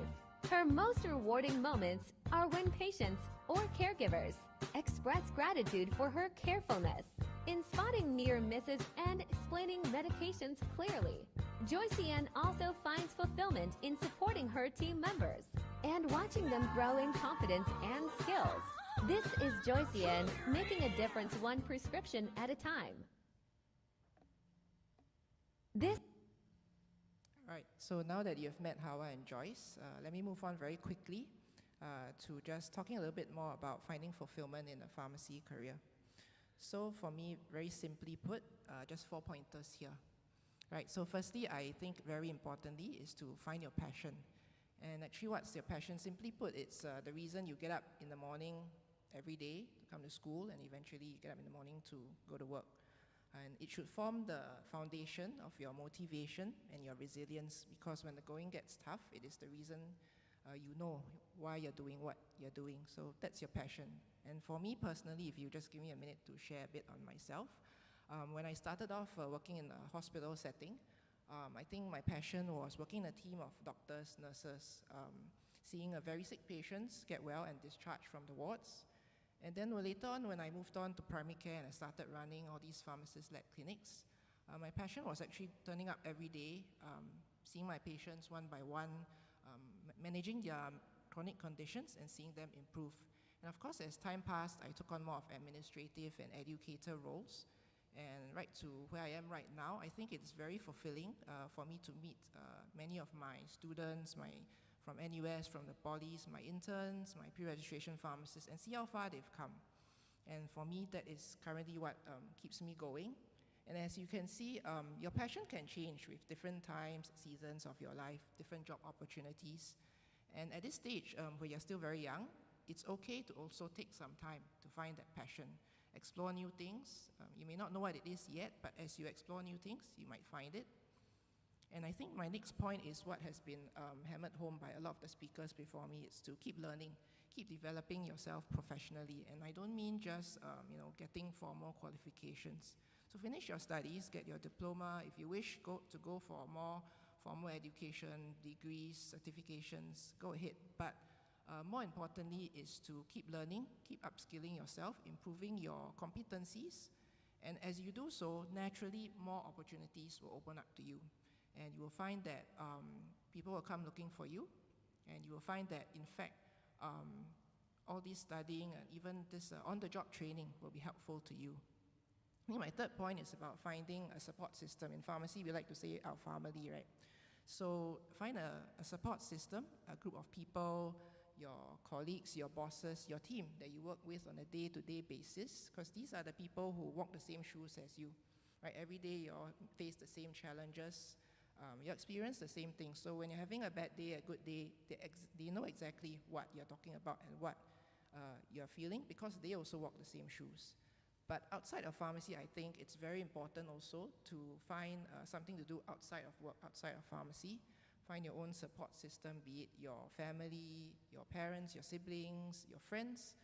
And other than that, take up something that takes up your time away from work. So for some people, it could be a hobby. Some people, it's sports. Some people, it could be meeting up with friends. And for some of us, it could be just sitting at home, watching Netflix or reading a book. Doesn't matter what it is, but find that thing that takes you out of the workspace for a period of time. And also, which leads me to my last point, which is about preventing burnout.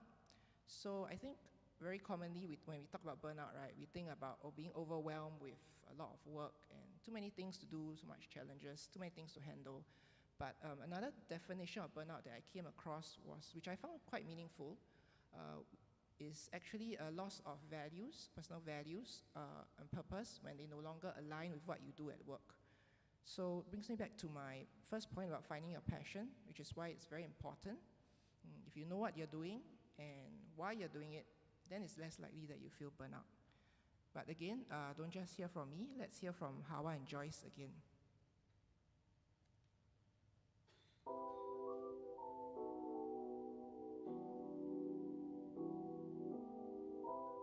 I've been working in the pharmacy for about 18 years now. It's been a long journey, and I've really grown a lot from working in the front line to now taking on a more supervisory role.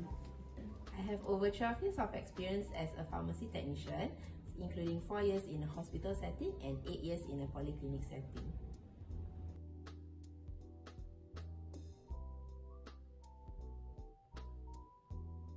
I stay motivated by focusing on patients I serve. Knowing that my work helps improve their health gives me a strong sense of purpose, even during challenging times. I also maintain my enthusiasm by continuously learning and developing new skills. I see challenges as opportunities for me to grow and keep me motivated in my role. For me, it's about remembering why I do this. Every prescription is for a patient who needs to get better. This thought kept me going. I also find a deep sense of purpose and satisfaction in improving processes and mentoring new staff. All these makes enduring the toughest days feel worth it.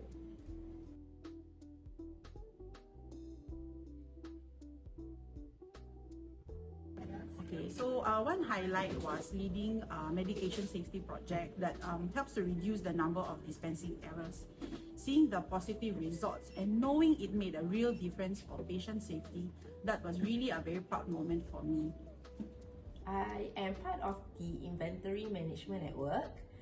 Managing inventory can be challenging, but I take pride in keeping accurate records and ensuring no critical medications run out of stocks. Knowing that my work helped both the team and patient really made me proud.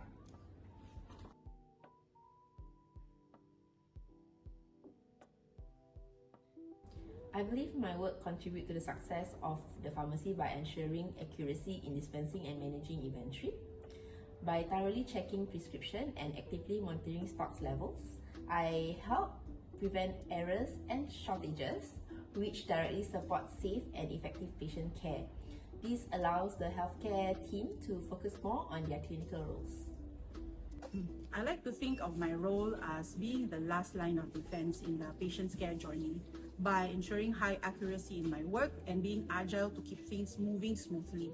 I support the pharmacists and doctors so they can have more focus on their patients. It's not always visible, but it's an important piece of the puzzle.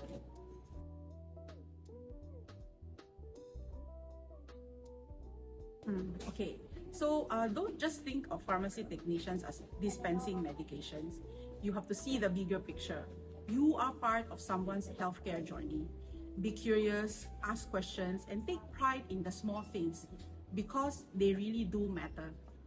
Many new pharmacy technicians enter the field excited but sometimes find themselves bogged down by the fast pace, stress, or routine tasks.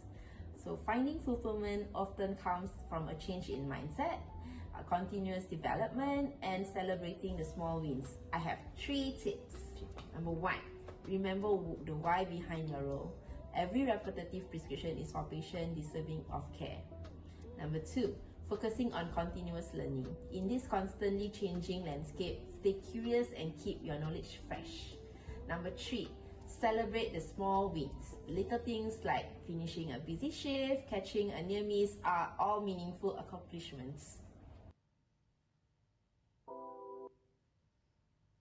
Okay, so I've come to the last part of my very short talk, career opportunities with us at NUHS Pharmacy. So definitely we have internship placements, so if you're interested, sign up, do your internship placements with us. And after you have graduated, of course, we are always ready to employ our farm techs. And after you've joined us, you can find out more later at the booth outside. We do have many different career pathways for advancement to senior PT, and even PT supervisor like you have seen from Hawa and Joyce just now. Okay, so this slide looks familiar. When I talked about finding fulfillment, these were my 4 pointers. So why NUHS Pharmacy? Well, if you really want to make a difference in someone's life, and not just someone, but a very large group of someone's right at your doorstep, then in the primary care setting, when you join us, you'll be able to make a positive impact in the community right at your doorstep. And about keep developing yourself professionally. For all our staff, we provide many opportunities to upskill, even opportunities for further studies. And even we have varied specialization tracks available for our different PTs with different interests. We also have very hardworking, supportive, and fun-loving teams. So when you join us, you'll find that our work culture, our teamwork is very strong. And also, of course, in preventing burnout, because we're in a polyclinic setting, it's a 5.5-day work week, so no night shifts, no public holidays, no Sundays, basically office hours. So our hours are pretty much fixed. Okay, so my last slide, let's hear some last words from Hawa and Joyce again. We work in NHS Pharmacy. Of course, we take pride in serving our patients. We work in NUHS Pharmacy. Of course, we have a supportive working environment. We work in NUHS Pharmacy. Of course, we get opportunities to upskill ourselves. We work in NUHS Pharmacy. Of course, we are always looking for ways to improve our workflow and patient care. We work in NUHS Pharmacy. Of course, we are not just pill counters. We are inventory managers, quality assurance experts, and much more. We work in NUHS Pharmacy. Of course, we are excited for you to join us.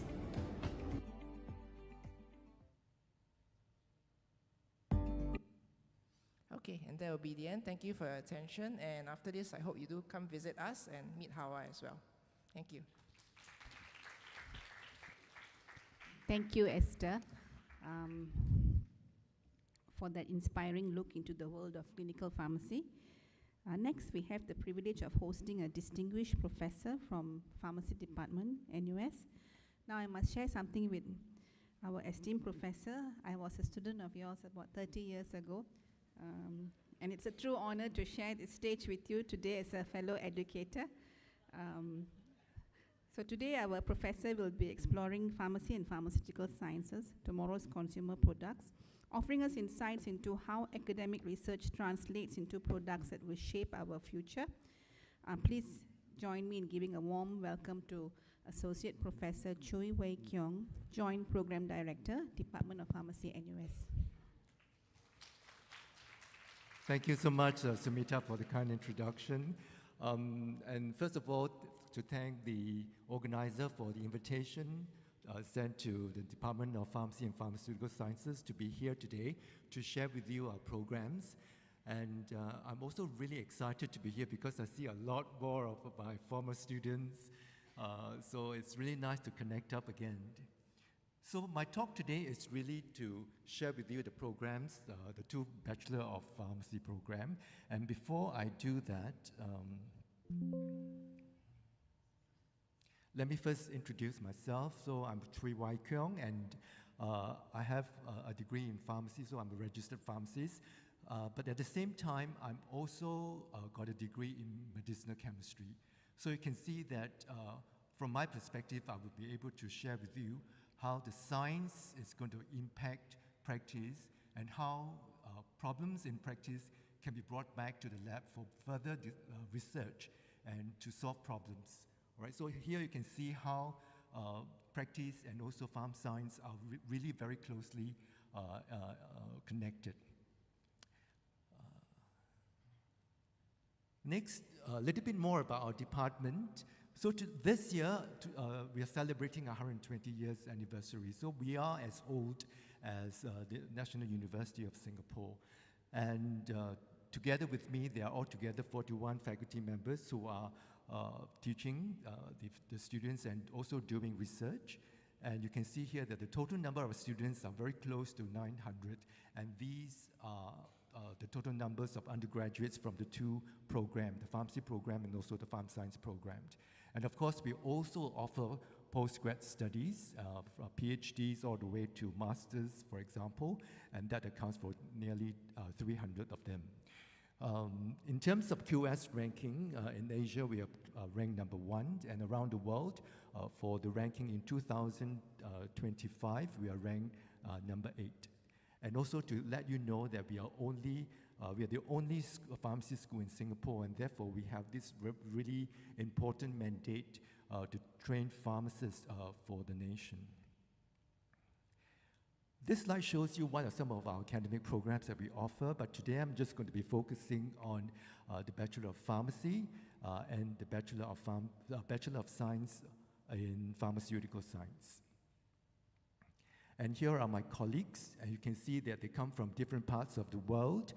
They have different expertise. Some are practitioners, clinicians, some are scientists, some are educators. All right, you will be in good hands if you come to the department for pharmacy or pharmaceutical science education. First, let me share with you the Bachelor of Pharmacy program.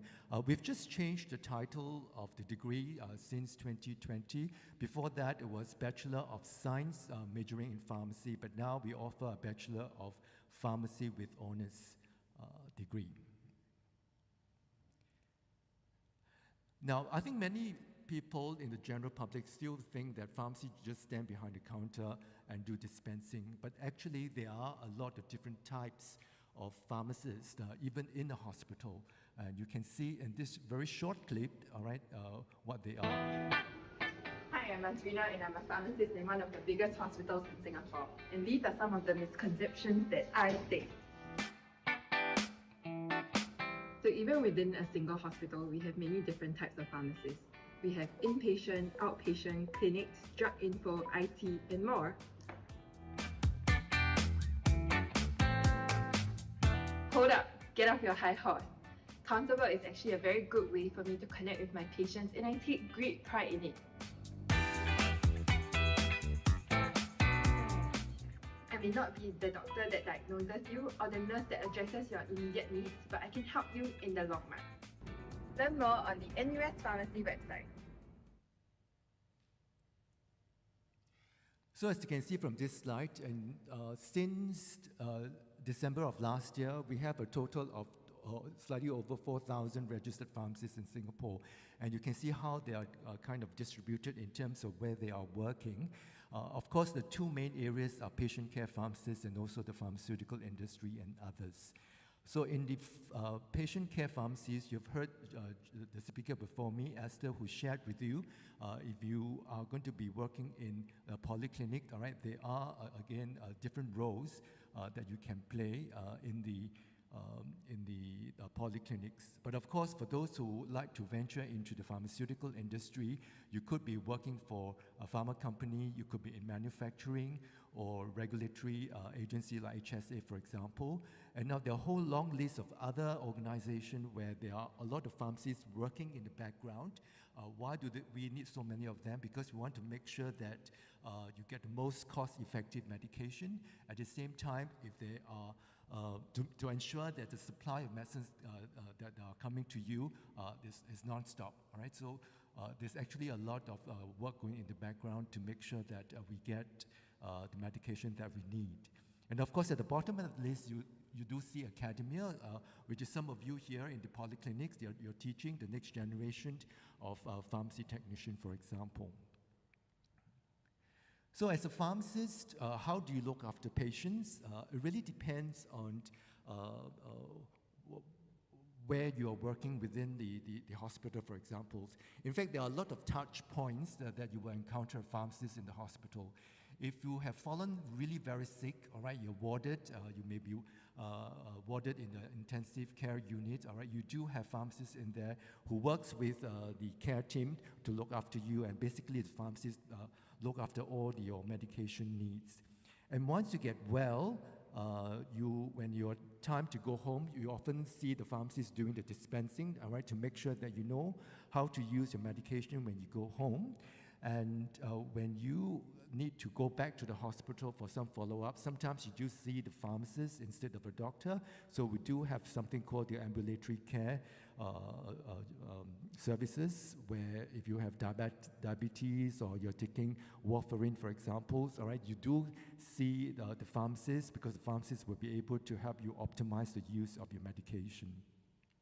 And of course, if you're in the community, you will be able to just walk into a community pharmacy or retail pharmacy and speak to the pharmacist, and the pharmacist can give you a lot of information with regards to health screening or health promotions and so forth. And particularly in today's context of healthy SG, the pharmacist at the community is really a very good resource for you.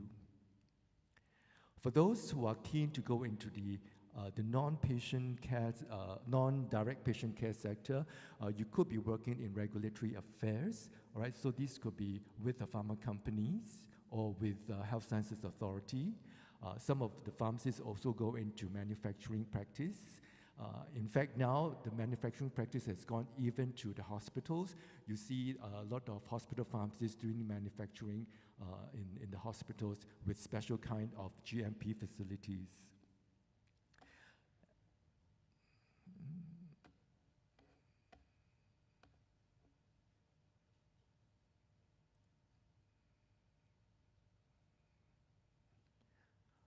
And of course, there's also the health technology assessment. So these are the folks who will be looking at how to come up with the most cost-effective medication for your use. And not forgetting the supply chain. All right, a lot of pharmacies are actually working behind the scene to make sure that the medications are sent to you on time. If you're not aware, sometimes these days you don't have to wait for your medication. After seeing your doctors, you could go home and ask for your medication to be sent to your house. So these are some of those medication kind of services where you don't get direct contact with patient, but ultimately what you're doing here, it's also for the good of the patient. So how do you become a pharmacist? Of course, you're now in a diploma program, but after that, if you wish to carry on and have a further study and get a degree in pharmacy, then you have to come to NUS. In fact, in NUS, we are the only institution that offer pharmacy education in Singapore. So you need to get yourself into the Bachelor of Pharmacy degree program, which is a 4-year program.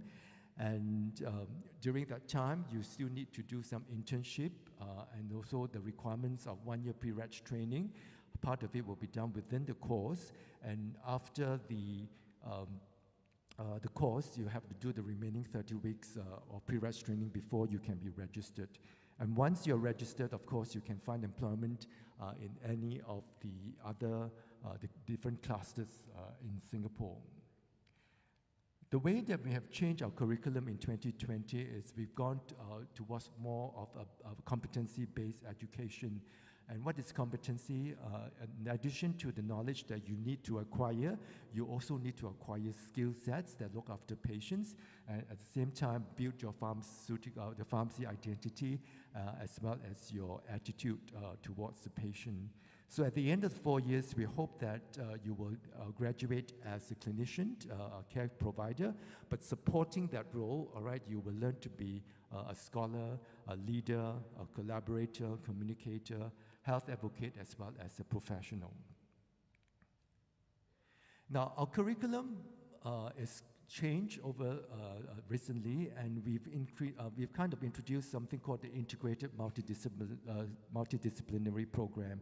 This is where we attempt to integrate the basic science with the clinical science as well as system science for the students. Because in the past, when we did things in silo, the students didn't understand why they are learning pharmacology, why they are learning microbiology, but all these are now integrated into the course. And you can see here the different subjects that are being integrated. In addition to the integrated curriculum, we also expanded the experiential learning. So in your year one, beginning from year one onwards, you will go out to a patient's home and interact with the patient, and you go out together with students from medicine, dentistry, as well as nursing. At the same time, in year 2 and year 3, you will have a chance to go out to the community, to a polyclinic, as well as to a hospital, to observe what the pharmacists do. At the end of the 3rd year, you will go out individually and do an internship on your own. All right? And these 2 internship programs, rotations, are recognized for registration. So this is what we've done to, as early as possible, to expose you to what the pharmacists do, so that you see meaning in what you learn in the classroom. And when you go back into the classroom, you can consolidate what you've observed and see the relevance of what you're doing or what you're learning. So in the next few slides, we'll show you a very short glimpse about the curriculum. In the first year, you still do a lot of foundational courses in biomedical sciences as well as pharmaceutical sciences. And we begin the journey of professional identity development with you. And you learn about some of these patient care skills on how to look after patients. And there's also this common curriculum which started in 2023, and I will elaborate a little bit more in this next slide. Now, what is this common curriculum that was introduced in 2023? And this was really an initiative from the university. So the 4 programs, medicine, dentistry, nursing, and pharmacy students, they all come together to complete these 5 courses over year 1 and year 2. And when they do this, they are put into teams of mixed professions. So in other words, you will have in your team students from nursing, from dentistry, and from medicine, and you do work together, you learn about each other, and you learn with each other. And this is where you develop the kind of rapport with your future work colleagues in the hospitals. All right, so this is also some form of interprofessional education. When you go to year 2, you can see that now the courses come in the form of organ system. We have the cardiovascular and the gastrointestinal system, respiratory, hepatic, and renal system. And we also have some more of this professional identity development and patient care skills. And you complete the rest of the common curriculum for healthcare professional education. Now, let me take you through one example. Let's say for the cardiovascular system, how is that presented as an integrated course?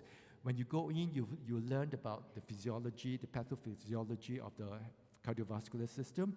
Then you go into the drugs that are used for treatment of cardiovascular diseases. At the same time, you will also learn about how these drugs are being discovered, how they're being formulated into different dosage forms, and how to go about selecting the dosage form for your patient. At the same time, we also share with you about prevention, for example, and that's part of the health promotion, health advocacy aspect of patient care. In the 3rd year, you go into infection control, more of this immune and endocrine system treatment, and hematological and musculoskeletal systems. And in the third year, you will also do a project, but this is a group project where you do in either pairs or in triplets. And we have further professional identity development and patient care skills. And we've introduced something that is quite new, this semester-long overseas program. So if you're keen to go overseas for a semester, you can take advantage of the year 3 period, where you could go to a partner universities overseas to complete a set of courses which are elective. Or you could also take your time to complete a minor. So as a pharmacy students now, you are able to do a minor in public health or minor in digital biomedical science, for example, informatics. All right, so these are something to really broaden your knowledge, and many of these will be really very useful for you when you go into the workforce in the future. And then, of course, when you go to the 4th year, you go out for your internship program, and then when you come back, you still have to complete your leadership development course, your CNS, the Central Nervous System program, and then we have an integrated management of multi-morbid patient. This is where we introduce you to more complex cases, patients with more than one type of diseases, and how do you manage them. And we finish off with some more professional identity development and patient care skills. So that's in a nutshell what the 4-year program looks like. Then the next thing is how do we deliver them? So we've learned, we've done it a little bit differently now. We don't do lectures anymore. We do what we call the flipped class approach. You will have to do some pre-class reading, watching videos, for example, and when you come into the classroom, you find that you will be more engaged.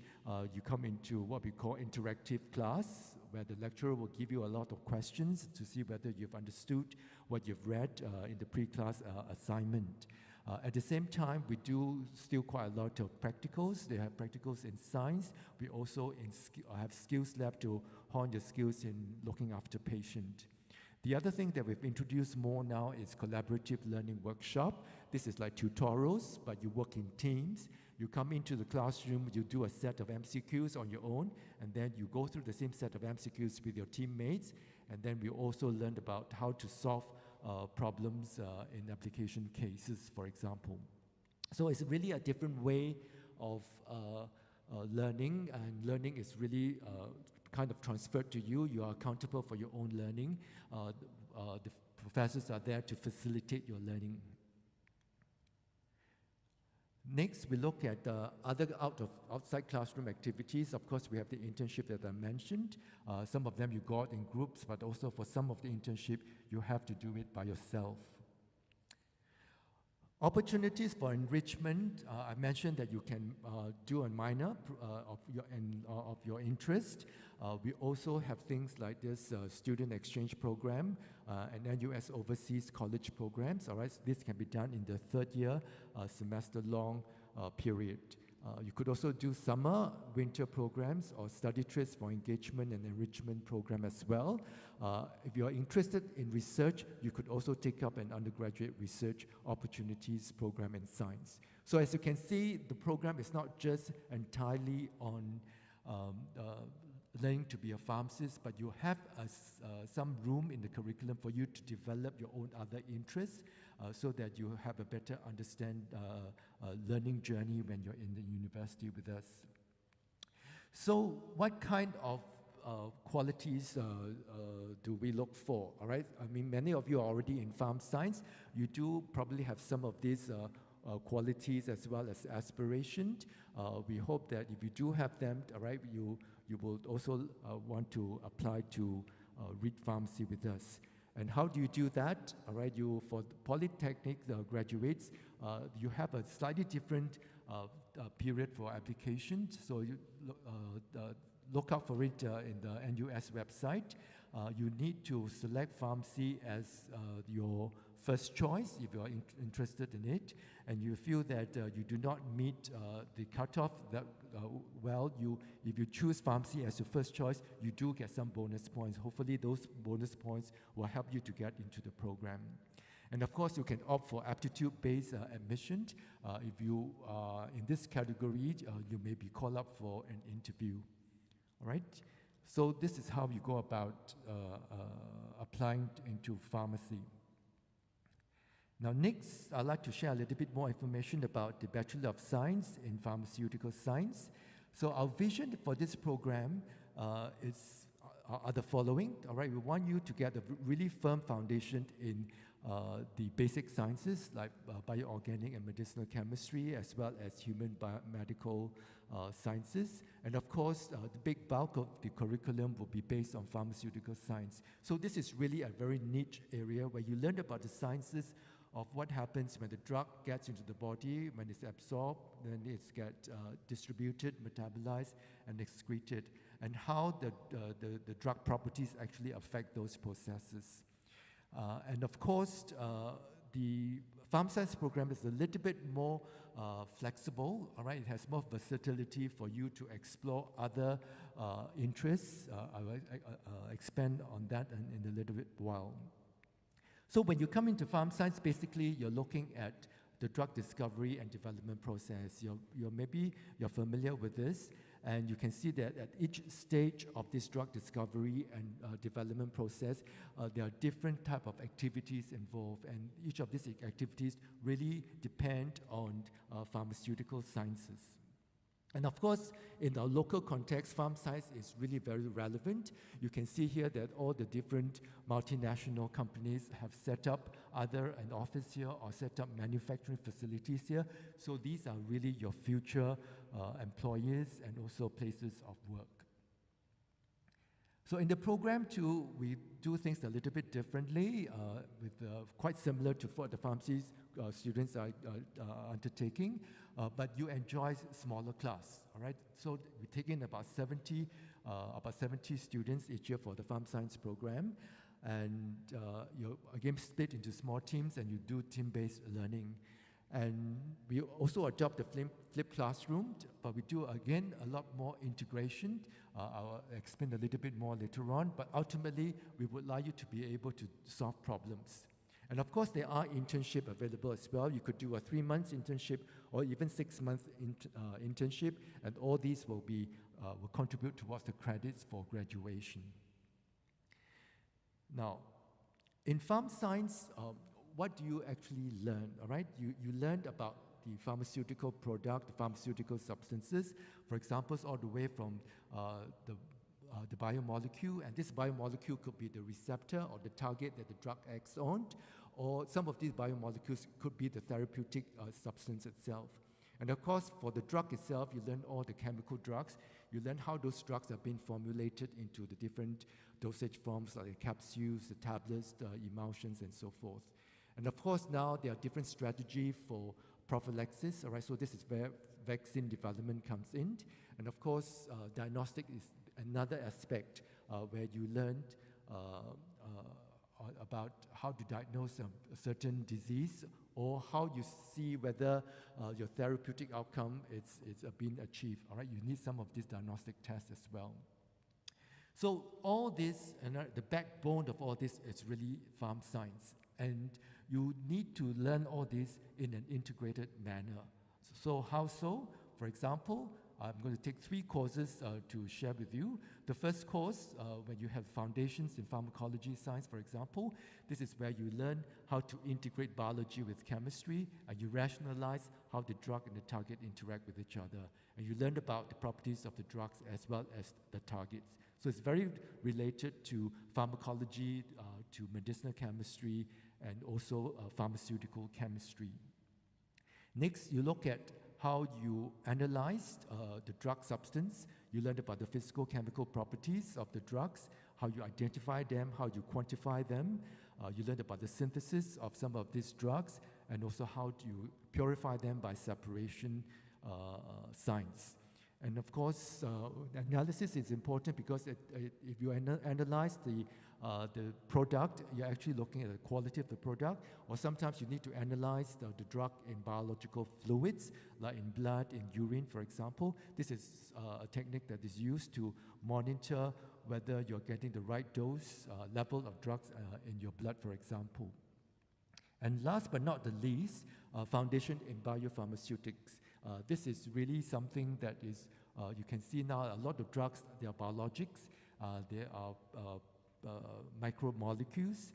You also learn the principles of biotech and how that's used to make some of these new biological products. And of course, the analysis of them, there's something that you learn too. So you can see here that you don't learn things in silo, but really you learn to integrate them. And when you learn in that integrated manner, you see the application right away. And of course, we have a lot of partners with different companies. This is where you can go for your internship program. And career developments-wise, you can see here, all right, there's really a lot of pathway for you to go into with a pharm science degree, all right, in sales, marketing, regulatory affairs, medical affairs, and so forth, right? So it's really quite a versatile degree to have. And in addition to that, if you do a minor in whatever other topics of interest, all right, that really expands your employability. So another thing for you to note is that I mentioned earlier that the pharm science program is a little bit more flexible.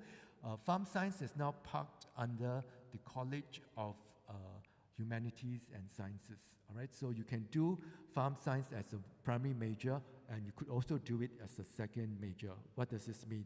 So if you really want to do pharm science as a primary major, then you can have direct admission into the program.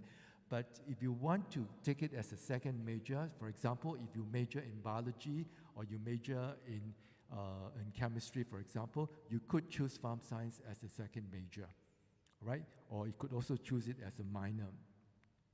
So that's the flexibility that you have. Now, and here is the other flexibility, that you can design your own curriculum in a way, because you are in the College of Humanities and Sciences, you have to take some common curriculum, and that constitutes about 1/3 of the whole curriculum for graduation. And then you could do the major, and of course, if you like to do other unrestricted elective to enrich yourself, or you could do a second major, or you just want to focus on pharm science and do a major and also the common curriculum. So you see that there's really a lot of flexibility that you can build into your own curriculum. So how do you get into the primary major? You need very good scores, because we are not in the interview. We don't admit by interviews. But again, you need to check whether your diploma is recognized. You can go to our website or the NUS website to see which diploma programs are being recognized for pharm science and also for pharmacy. And for polytechnics, you need very good pass in a gateway course if you are opting this pharm science as a second major. And this gateway course, PHS 1101, it's the billion-dollar pill. All right, so that's something where you're introduced to some of these pharmaceutical science principles. Okay, so on that note, you can see that the pharm science program is a 4-year direct admission honors degree. It is flexible, all right, unlike the pharmacy program. It gives you, again, more multidisciplinary integration, and yet it's a very niche area that you're developing, and also you have opportunities for experiential learning. So that will enhance your career options in the future.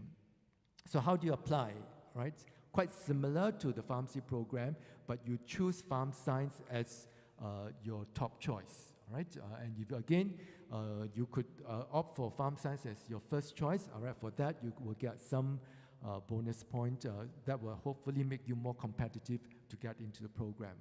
And of course, you could also opt for aptitude-based admissions, and if you kind of call up for this, you could also have to appear for an interview. Okay, so apart from all the hardcore academic activities, we do have a very vibrant student life. All right, we have the NUS Pharmaceutical Society, which looked after the pharmacy and the pharm science students, and we organize a lot of activities together. And of course, we talk about the family. All right, so we usually have really a lot of interaction with the professor as well. So if you are keen, all right, you could stay connected with us, all right? You can take a scan of this QR code and get more information. And if you have any feedback, all right, you're welcome to give us some feedback on what you would like to find out more about. So on that note, I wish you all the best in your future endeavor. I hope to see you in class someday. Thank you.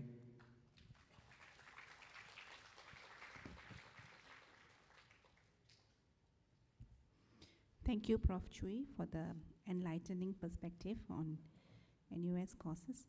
Our final talk today is made out of two speakers who will take us on a complete journey from lab to life, science that shapes tomorrow's consumer products. Please welcome our final speakers from Procter & Gamble, Dr. Jason Gu, R&D Group Head, Microbiology, and Dr. Wong Yong Chiat, R&D Director, Personal Healthcare.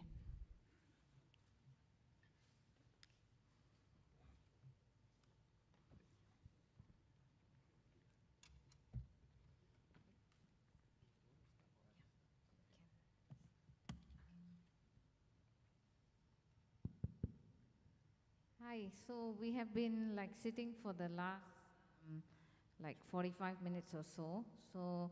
And we are actually like between you and getting home and the weekend, the great weekend. So we want to like get you all moving a bit before we start talking. So can we have everyone to stand? Let's play a game.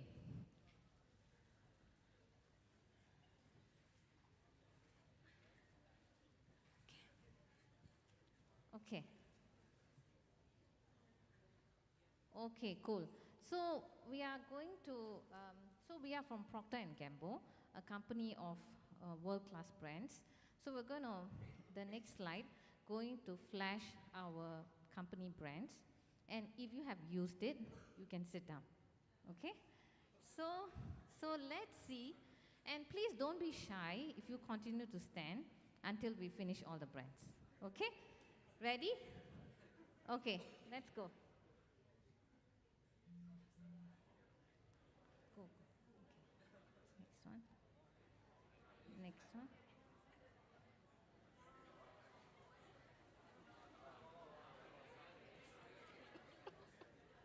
Please don't be shy to continue standing.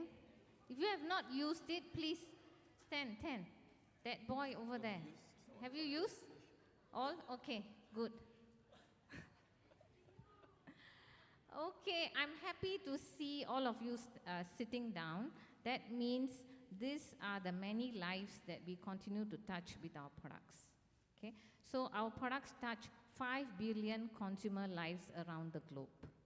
So welcome to P&G, and here we have my colleagues Jason and YJ to share with you more about P&G. Okay. Thank you, Jumana. Hi everyone, I'm Jason. So happen to be a Ngee Ann Poly alumni too.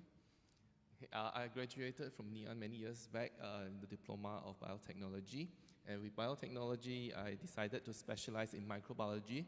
So I'm a microbiologist now in a company with the Department of Fabric and Home Care Microbiology Organization. Okay. So what I'm supposed to do here today is to share with you a bit about our company. And then, of course, importantly, is to share one of the example of one of the product that is related to pharmaceutical science. Okay, so something that you're more familiar with. So a bit of background about P&G. It's been founded in 1837, and for so many years, how we actually survive, right, is because we actually provide product, we make product that are suitable or needed by consumer. We want to understand how consumer needs in terms of the product, right? By knowing what they want, we try to develop, right? And then eventually meets their needs, okay? And that's how we innovate for so many years that research is actually in our lifeblood. We continue to do research. So I'm from the R&D department. And we want to really use the state-of-the-art, all the technology, including even now AI, right? To really develop a product that is meaningful for the consumer. Okay, so we want to really touch the lives of all the consumer globally. So it's not just in Singapore. In fact, it started off in North America, right? Yeah. So a bit more background about ourselves. So we have published many articles. You definitely can find quite a number of them. Over 6,000. We have 37,000 active patents. In total, globally, we have about 7,000 plus scientists and engineers, right, in both the R&D and the manufacturing. And then we have over about 1,000 PhDs worldwide. And we actually put in about $2 billion US dollars in R&D. And this is what we believe that we need to invest in research so that we can develop a product that is well loved by all the consumers in the world. Okay, so a bit about all the different roles in R&D disciplines. First one is, of course, product research. We need to understand our products, of course, how the consumer see it, how the consumer experience, what kind of benefits they are looking at or looking for. And once we have that, we need to go into formulations to understand what are the different ingredients that needs to be combined together to create the final product, right? But at the same time, we need to package it, right? And we also need to know how to actually make them stable so that it can be stable throughout the whole shelf life and including during the usage life, okay? And of course, on top of that, you want to have additional sensory experience, for example, like the fragrances, okay? So it smells good when you use it. So not just only the benefit, but at the same time, how you actually feel it when you are using the product. But whatever the ingredients that goes in, we need to make sure that they are at the right level. During the manufacturing process, how we ensure that they do not be in excess, right? Even if there is any kind of error, what kind of complication can actually happen, all this will actually be done by our analytical team to really understand what could be the complication, and we have to make a decision, right? What will be the next steps? And on top of that, we also have the group, which I'm in the bioscience and microbiology, where we look at various aspects, including the preservation system that we use for all the different formulations and whether they are suitable. And then we do have antimicrobial claims, which later on YJ will tell you more in one of the products. And then we also have the regulatory and safety team that looks into the product and all the different ingredients being used, right, in making the product. And lastly, of course, the process, not forgetting the process team, because whatever we do in the lab eventually need to upskills into the manufacturing. And there are many different processes involved, so we need a team to really look into that. So with this, I'll pass to YJ to share with you more about the healthcare innovation. Okay. So thank you again, Jason. So a little bit about me. I'm not an MP alumni, but an alumni of Prof. Tree's neighbor department, Department of Pharmacology, NUS. Right? So I graduated with a PhD in pharmacology, NUS, and then I started my career in P&G. This year is my 10th year, right, anniversary. And then now I'm actually the R&D franchise and medical director. So I have a team of products researcher, formulators, and also medical affairs. So I take care of the business of Asia Pacific for personal healthcare. So just now we show so many brands of P&G. I mean, the well-known brands are like, cosmetics, household goods, etc. So little, probably not too well known, right, in terms of the portfolio that we have for personal healthcare. But some of the prominent brands that we carry are in the category of cough and cold, like your Vicks Vapor Rub, right? And digestive wellness, we have business in Australia of Metamucil powders, and then nerve care, Neurobion, vitamins, mineral supplements like Voost multivitamins, and also play in sleep, right? If you go to pharmacies nowadays, you see like, ZQL, melatonin gummies, right? And of course, within the healthcare, we also have our oral care business, which is the Oral-B brands, okay? Now, so 2020, March 11, try to recall, 5 years ago, what happened? What were we all doing? And the clue there is this little guy over there, right? That little cute little, cartoon over there, right? It was actually the day where actually COVID-19 pandemic was declared, right? This is the day where the UN Deputy Secretary General, right, made a statement that we are facing a human crisis unlike any we have experienced, right, in our generation. Now, so a little bit of the context over here, right? This is so huge, right? Just go back to the textbook, to the module that you learned, right? How all this happened. If you look at the pandemic, how it started, right? The COVID-19 coronavirus is a mutated form of the virus. And if you look at, how upper respiratory tract infection actually developed, all we understand is that you need 2 or 3 particles of virus that through about 70 to 80% of the route through the nostril route, get into the respiratory system, get to the back of the nose, to your soft tissue of your epithelial cells. At the stage 1, bind to a receptor through a process of endocytosis and get into the cell and use the cell machinery to keep on replicating. And once the virus actually replicates, it will spill open and invade, more and more in an exponential rate of neighboring cell and so on and so forth. And the physical sign and symptom is actually at the very early stage, right? You have very first signs of symptoms, like when you're having your cough and cold, right? Initially, you got sneezing, you got, runny nose or itchy throat. These are at very first sign. As the disease progresses, you get more and more severe symptoms like headache, fever, body ache, etc., right? And pneumonia for COVID cases. So this is what we know, okay? Now, what if I tell you, what if, right? And back then, remember, during COVID, right, it was actually sort of like declared, and all pharmaceutical companies are rushing to develop the vaccine.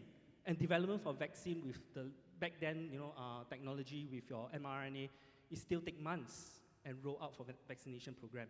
So what if we have a solution that you can actually put into your nose that able to trap the virus, prevent it from infecting your respiratory system by inactivating it, and once it's inactivated, and you get to remove, right? And this technology is not new, right? This technology back in 20 years ago have been actually studied in pharmaceutical, industry. And in P&G, I think about 15 years ago, we conducted a clinical study on community-infected common cold. We actually tested this technology that able to reduce your cold duration by 2.4 days. A typical cold duration is about 5 to 7 days, right? You reduce half of it, and the severity, you actually reduce by 60% severity. Now, what if I tell you this product is actually in the market, right? So I don't know whether you guys have learned in terms of like ingredients for drug. Have you heard about HPMC, hydroxypropyl methylcellulose? What's the use? Usually it's actually a binder, right, for your drug tablet, tabulation, etc. But this biomolecule is actually a plant-based semi-synthetic. It has a very, very unique property that is actually a microgel polymer. So what it can do is that it actually sort of like have a mask within your nasal cavity. So what it can do is actually encapsulate the virus, or even coating the lining of the epithelial cell to prevent the interaction of virus to your epithelial cell. And what if in this formula, we actually sort of like put in an acidic buffer. So virus, we know that actually can't survive in acidic condition. Transiently, you reduce the acidity and you kill the virus. And ultimately, you can actually blow out that mucus or swallow into your, digestive system, right, where it's more acid and kill everything, right, in your stomach, right? And on top of that, this is what P&G, Jason have mentioned, right? We are sort of like wanting to bring that experience to consumer. We actually add on menthol, right, so that you have a cooling sensation, right, for using this product. Now, back then, during 2020, right, we only have clinical study done on common cold, right? We do not have any clinical study to demonstrate that it's effective, right, to sort of like prevent COVID infection. So what the company does, right? So we have so many researchers, not just in Singapore, we have US colleagues, researchers like you that are diploma holders. They actually went on to lab to actually talk to, medical device, regulators. So we actually perform a standardized medical device test to test the virucidal, effect of the product. So just a very quick snapshot of this published data back then is in vitro. We sort of quickly work on it, right? With just 1 minute exposure of Vicks First Defense in contact to SARS-CoV-2, virus, right? You can actually reduce by 99.4%, right? And then, if you're exposed to 10 minutes, we do some, testing, the liquid should actually stay within, more than 10 minutes, right? You kills about 99.9%. Okay, impressive result. But, like I've mentioned, right, without robust clinical study back then, right, we can't really make the claims. But what can we help? What can we help the consumer? What can we help the world, right? So, with this, is it becoming a new way for us to really drive sort of like a consensus among, experts that this could be a new early intervention approach on how we deal with upper respiratory tract infection, right? So back in 2020, right, late 2020, SGIC, right, the Singapore Innovation Center of P&G, we actually have a virtual 6-nation expert roundtable discussion. It comprises experts from these countries, get together to discuss the evidence available, to discuss the technology, to discuss, how, sort of like, key message we should actually advocate, right, for this technology. And then with that, right, we published, right, in a peer-review journal on this expert consensus statement. And then we further developed in terms of like detailers, demo, where the med reps can go into the pharmacies, right, to the frontliners, to sort of like advocate, to let them know about this technology that may be helpful, right? A medical toolkit, and also, a white paper and a peer-review publication on this technology. So just in 6 months, right, within APAC in Australia, we through multiple medical education platform like MEMS, like SwipeRx, we reached out to more than 270,000 pharmacies and GPs, the primary frontliners, right? So in fact, I think back then, Philippines is particularly on a hard hit, right? We sort of like donate, the medical device, Vicks First Defense, to healthcare providers in hospitals and pharmacies, right? So we do our part. Now, so COVID have ended, etc., but we really need to think forward, right? It may be the next pandemic, we do not know when it comes, right? So we need to further drive research to really prove that this technology is non-virus specific, right? Non-strain specific. So we work in collaboration with A-STAR, NUS, and NUHS. I think the S was missing there. Because in P&G, we have a master service agreement, right? Just an advertisement to the profs here. We have a master service agreement with A-STAR and the consortium. I think SafeHealth is included, right? So that we actually have collaborative research. So long story short, we sort of like do further experiment. This is really a breakthrough technology where we do use actual human epithelial cell, right, in an air-liquid interface platform to really test, right, Vicks First Defense in reducing, both envelope and non-envelope upper respiratory tract viruses, and really demonstrate through visualization that you can see here. This is a carbon black nanoparticle that is less than 100 nanometer, right, which is the size of a virus, right, upper respiratory tract virus.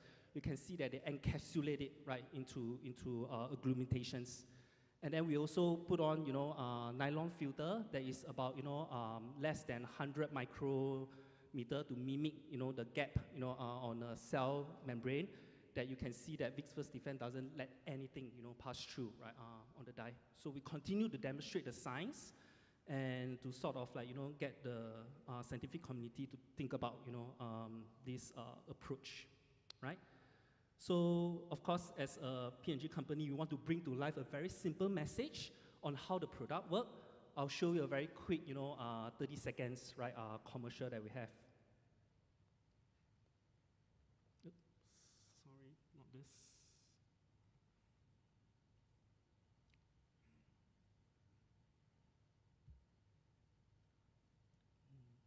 Just give me a moment.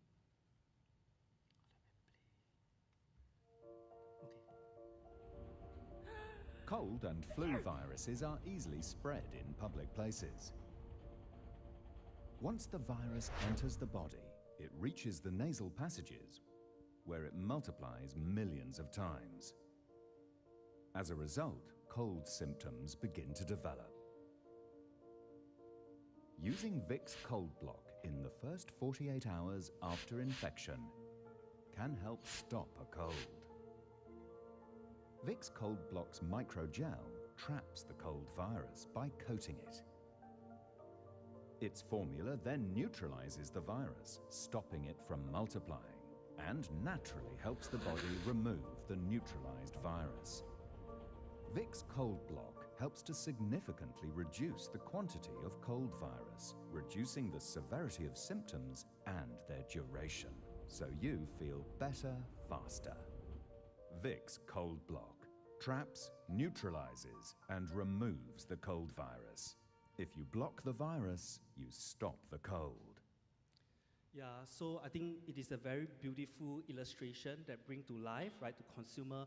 But just want to also illustrate, right, that, you know, as us, right, with a pharmaceutical science background, understanding the mechanism of action, this is actually a combination on how we actually influence marketing to bring the science, you know, alive, right, to the consumer, right?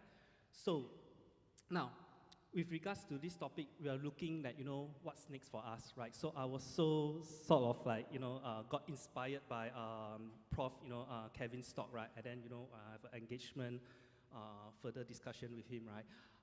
So just to let you know, from pharmaceutical, you know, company end, right? We are also looking at ways to how to help the whole healthcare ecosystem. So this is just two examples that we are working on. The one on the left that we see that we actually use machine learning and our understanding of all the data points that when you're having a cold, what are the symptoms that occur and what the probability. Through a machine learning, how can we actually brought this to life to the handphone? So imagine when you're having some signs of cold, you do not need to go physically down to a pharmacy, right, to get, you know, recommendation or prescription. You can answer some question. Through AI learning, they could actually sort of tell you what's the risk, right, of, you know, the symptoms or, you know, the disease that you're having. And with that, if you tie in collaboration with telemedicine, it can quickly connect you to a telemedicine, you know, of online consulting, right, with a pharmacy, right? So this is something that we implemented in Thailand. Now, the company is also sort of like, you know, in terms of like looking at how do we drive, you know, screening and diagnosis for diabetes, right? So diabetes as of today, with the aging population as well, right, it actually have a huge, huge burden, right? Imagine you need to actually accurately screen and diagnose diabetes. You need to do blood tests, you need to do OGTT, right? Meaning to say the health checkup. What if we can use machine learning and AI just by voice recording of 10 seconds to give you the, you know, assessment on your risk level of getting or already have a diabetes.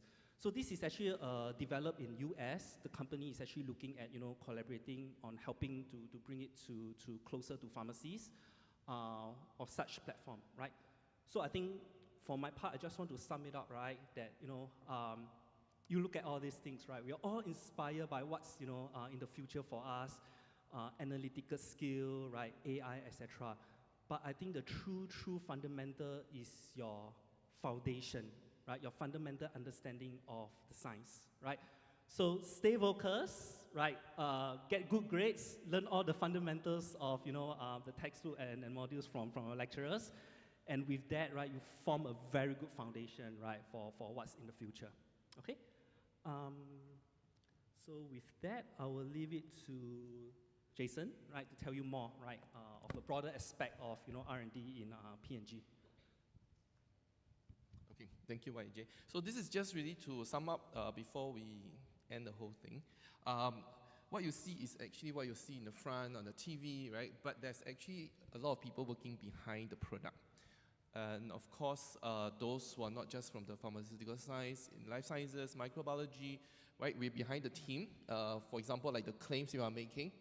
So this I will not touch that much since YJ has already demonstrated to you or illustrated to you some of the work behind. Other than that, we also look at the preservation, as I mentioned earlier, right? We need to make sure that the formulation is stable, but at the same time, we need to ensure our capability is up to date, so that we get the most accurate measurements in the analysis. At the same time, we are also involved in the quality control, right? Because in the production, it's not just as simple as just dump everything together, mix it up, pack it nicely, just ship it out. There's a lot more measurement, as you have heard from the other speaker too. We have been talking about manufacturing aspect. We have to ensure it's clean, right? The standard is much higher for pharmaceutical product or healthcare product. And then after every production, we need to clean up. Okay, it's not just that you do your experiments, you pack up and go. Okay, you have to clean up to ensure that whatever you have put into your production system, you clean it up and doesn't bring to the next batch of production. Okay. So with this, thank you very much for today. I'm not sure if we have time for any questions, but we are very happy to take any questions. If not, I just want to quickly give you an idea of what we produce in Singapore, or what we have been researching and developing. So these are some of the products that you can actually find not just in Singapore, or maybe not in Singapore, but in other countries because of a strategic reason. Right? And to end that all, I will show you a video of SGIC. Let me see, where is that? Oops. Where's that? It's not there. No, it didn't appear.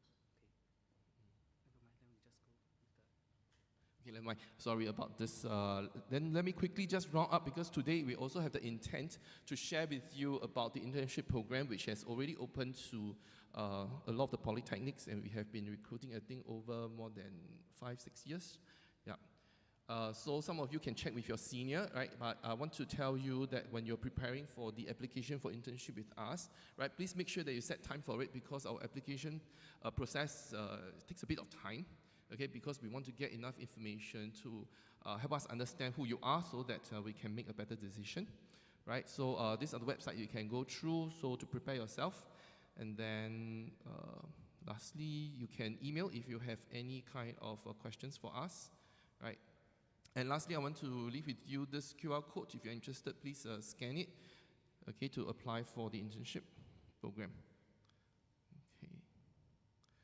So these are just additional information for you. So please take note of the website if you are interested. Okay, that will be all. Thank you very much.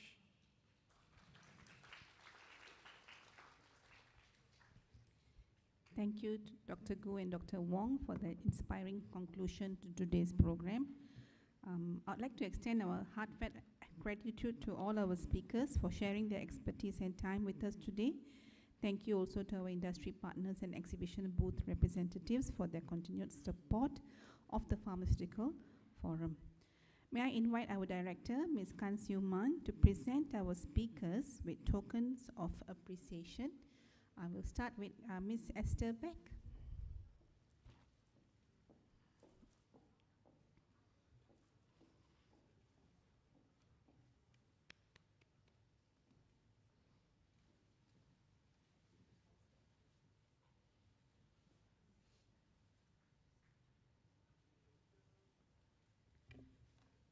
Dr. Chui.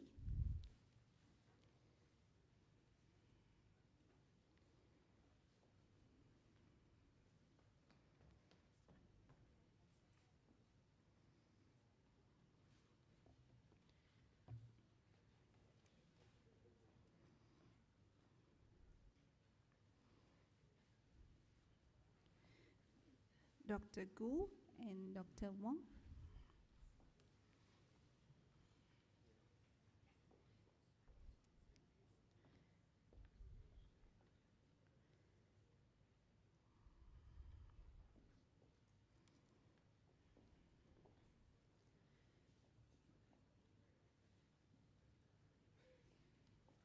Thank you for making the 6th Joint Polytechnic-ITE Pharmaceutical Science Forum a success. We look forward to seeing you in future events as you progress in your pharmaceutical careers. Have a wonderful afternoon, everyone.